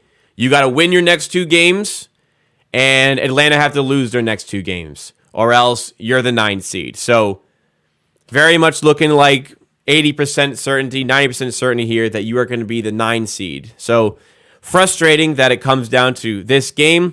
Frustrating that the whole season has led to a point here where we are the 9 seed, where we are now unlikely to make the playoffs. We have to win 2 games in a row to just get into the playoffs in a season where we were buyers at the trade deadline. We bought into this position as the 9 seed. So frustration all around for the season. Frustration for this game. Frustration for Fred VanVleet's performance in this game. But I beg not to put the entire season down on just Fred. But again, I shouldn't have to overcompensate like that. Throughout the box score here, there were some solid performances. Pascal Siakam was 10 of 17 with 28 points, 11 rebounds, 4 assists. He was excellent. Problem was, he only got 4 minutes in the fourth quarter where he only takes, I think it was 2 shots. Like, why was he left out for so much of the fourth quarter? We could have, 35 minutes. We could have given him an extra 3, which could have shaped part of this game. OG struggled the first half. He only hit one field goal in the second half, so it wasn't his finest game on offense. Defensively, though, 4 steals and 3 blocks. He was there contributing to this team. Scotty Barnes, once he engaged the aggression, another fine performance near the end of the season for him. We talked about Fred, but to round up the starting 5, this is where I have confusion. Jakob Poeltl, 5 of 8, was actually a plus 10 in this game with 7 rebounds as well. Did not play in the fourth quarter. And I recognize Achua actually looked good in the fourth. He had 16 points in the game, 9 rebounds, 7-11 from the field. This is the best offensive game I've seen from Achua in a long, long time. I'm happy about that. But defensively, particularly in the second quarter, I thought Achua really, really struggled. And I don't really understand why he was given so much additional play time as the base of the defense, where he has clearly struggled a lot. But granted, to be fair, this is the best I've seen Achua play in a while. Offensively and defensively even, he was better than he has been in previous weeks. So I'll take the boosted performance from Achua. I'm just confused that Poeltl didn't get any late game or even any fourth quarter time for that matter. Like, could have easily started the fourth quarter, right? Didn't have to not close it if you weren't going to use him. Further down the bench, more troubles here. Gary Trent, I know he's just coming back from injury, but Gary Trent's too good to lay a goose egg. 0 points for Gary Trent, 0 of 5 from the field, 0 of 2 from 3. I get it. Again, back from injury. Can't lay a goose egg. Another player, Will Barton. 14 minutes, 0 points. Missed a 3 and missed literally a wide open layup. Frustration about Will Barton playing like that. Another guy coming back from injury. I get it. Frustration. Your box score doesn't include a name. A name of a player who has helped you win games. Jeff Doughton, no longer eligible to play in any games for the rest of the season because you didn't convert him to a standard contract. There's a lot more to this game than the bad start to the second quarter because of how bad the bench was. But I very much feel as though the bench wouldn't suck as much if Jeff Doughton was here. So a team that has a front office that has committed to winning as many games as possible this season, trading next year's draft pick, being a buying team at the deadline, they want this team to succeed. Very easy way to just give this team an extra boost would be to convert Jeff Doughton to a standard contract. Now, Jeff Doughton doesn't move the needle immensely for this team, but when you're going into a play-in tournament where it's one and done, like you lose, like the Raptors have to win 2 games in a row now, likely. You can't afford a bad 8-minute stretch that puts your team in a hole. And that's what happened at the start of the second quarter. You can't afford that. So I'm frustrated by the decision-making to continue to pay Joe Wieskamp and not use him when you've got Jeff Doughton who was helping your team. Frustrating, again. Going to the Boston side, Malcolm Brogdon was the best player on the court by a wide margin today. 10 of 19 with 29 points. Everything the Raptors had threw at him, he had an answer for. Shooting, creating, he was surgical, so good. Upset we missed out on him. Bottom line, you can't shoot 18% from 3 and win an NBA game. Because they shot 29%, but 97 points is enough for them. You turn the ball over. He cleaned it up in the fourth, but you can turn over 5 times in the third. Rebounding wise was decent. I mean, it's just a make or miss league in a day, isn't it? You should really win a basketball game when you only allow 97 points, and you didn't. So, what does this scheduling look like for the rest of the season? So, the Raptors have Boston again on Friday, Milwaukee on Sunday. I actually don't know how Milwaukee... Let's check in on how Milwaukee are doing right now. Milwaukee looks like the Milwaukee Bucks beat the Chicago Bulls today. So they have locked in the 1 seed in the NBA. Or in the Eastern Conference. The Boston Celtics have pretty much locked up the 2 seed in the NBA over the Philadelphia 76ers. And I'm not sure what the tiebreakers are here, but I would imagine Boston are pretty confident they've locked into the 2nd seed. So you're going to get a bad Boston team. You're going to get a bad Milwaukee team. So should be, and today wasn't, but should be 2 winnable games for the Raptors coming up. Problem is you got to win both, and you need the Hawks to lose both. The Hawks, well, they also have the Celtics, and they have the 76ers, who I just claimed likely don't think they can move up to the 2 seed. So here are 2 games where the opponents won't have anything to play for, same as the Raptors. I find it very hard to believe the Hawks lose both and we win both. The reality is you're the 9 seed. And in a game that's one and done against the Chicago Bulls defense that has looked really damn good in the last couple weeks, it's going to be tough. But that's what the season has come down to. Ultimately, with the play-in tournament, I'd like to make the playoffs. If we don't, hey, cool. You're the 10 seed. You get your name in the hat in the lottery. There's some good point guards available around 10. But the season coming down to this is it's an unfortunate season. It's a very unfortunate season that we have kind of unloaded here. And it's culminated to this point where with 2 games to go, like, we're the 9 seed. You're the 9 seed. So that's it's depressing, man, pretty much. And I don't see any way to continue going beyond this. So that is it for today's post-game show. If you guys enjoyed the content at all, please make sure to hit that like button and subscribe to Amateur Hour for more Raptors content like this. We'll have Raptors content like this for every game for the rest of the season, regular season, play-in, and hopefully for the playoffs as well. So get subscribed today. If it's not for playoffs, if the Raptors season ends prematurely, there's still going to be a ton of content on this channel. So get subscribed. Join the Amateur Hour Army today. Regardless of if the Raptors are winning or losing, I'm here, happy giving you content. So appreciate you guys for supporting me all throughout another Raptors regular season. Let's finish strong and go have a great, hopefully, playoffs and offseason as well. All right, guys.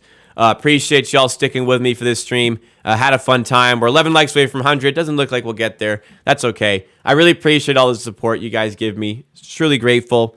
Been a rough been a rough week of criticism on this channel. However, a rough week of criticism is like a video getting 90% likes instead of like 96, 97, 98. So truly blessed to be in this position. And you guys make it all worthwhile to continue to work hard and continue to create content in this space. I love doing it. I'm going to keep doing it for the rest of the season. I'm going to be live for the rest of the season. Every game for the rest of the season, I'm going to be live. So I'm with you guys. Hope you're with me. I'm with you. I hope you're with me. Let's make some great content. We're actually 3 likes away from 100 now. If 3 people want to throw me a bone here at the end of the stream. One thing I want to bring up, would love any feedback on. I'm considering starting another goddamn YouTube channel. I'm considering doing a 5th channel and creating Raptors content in French. Just decided it may be a new market to hit. So any thoughts on that? Any suggestions? We're actually at 104 likes, so wow, that's crazy. Shout out you guys. Just got 15 likes in like 30 seconds. But I'm considering doing a French channel for Raptors content to help reach a new market. If anybody is interested in that, say so. If you think it's a bad idea, say so. Like, I'm open to this. It's going to be a lot of work, so I don't want to do it if it's not going to do well. But that's something it's on my mind on the horizon. I wonder if it's a great way to reach a new demographic and a new market. But thank you guys for 106 likes. Wow, that's crazy. Thanks, guys. Appreciate it. Raptors talk show. I mean, in the off season, the streams are basically talk shows. We hang out, we talk ball, we just talk about everything. So, podcast. I've thought about a podcast. Podcast is just time.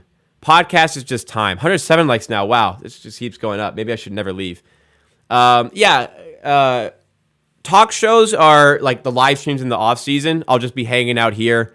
It'll be basically Q&A the entire stream. You guys ask questions, I'll answer. I'll have segments where I talk about trending topics around the league. I'll also play video games on stream a little bit in the off season. So That'll be there. Podcast. I've always wanted to do it, but it's just time. YouTube has a podcast section now, so I feel like that's a market I should tap into as well. Doing something there, like maybe an hour a week, doing something. But I also like it's kind of like the podcast would be the same as what I would cover in a live stream, so it's a bit weird. We'll see. But French channel, I wouldn't do it on here. I would do it on a different because YouTube is very driven by click-through percentage. And if a bunch of my English-speaking followers didn't click on the French video, it would hurt the channel. So it would be a different channel. But I'm wondering if that's a good way to reach a different audience for the amateur hour production network sphere. All right, it's 10:08. Lakers, Clippers, about to get started. I want to go watch that. And so I'm going to get out of here. Favorite chips? Regular Doritos. All right, guys. No. Do you think 8 seed is out of reach? Yes, I do think it's out of reach. But yes, big game. Let's go.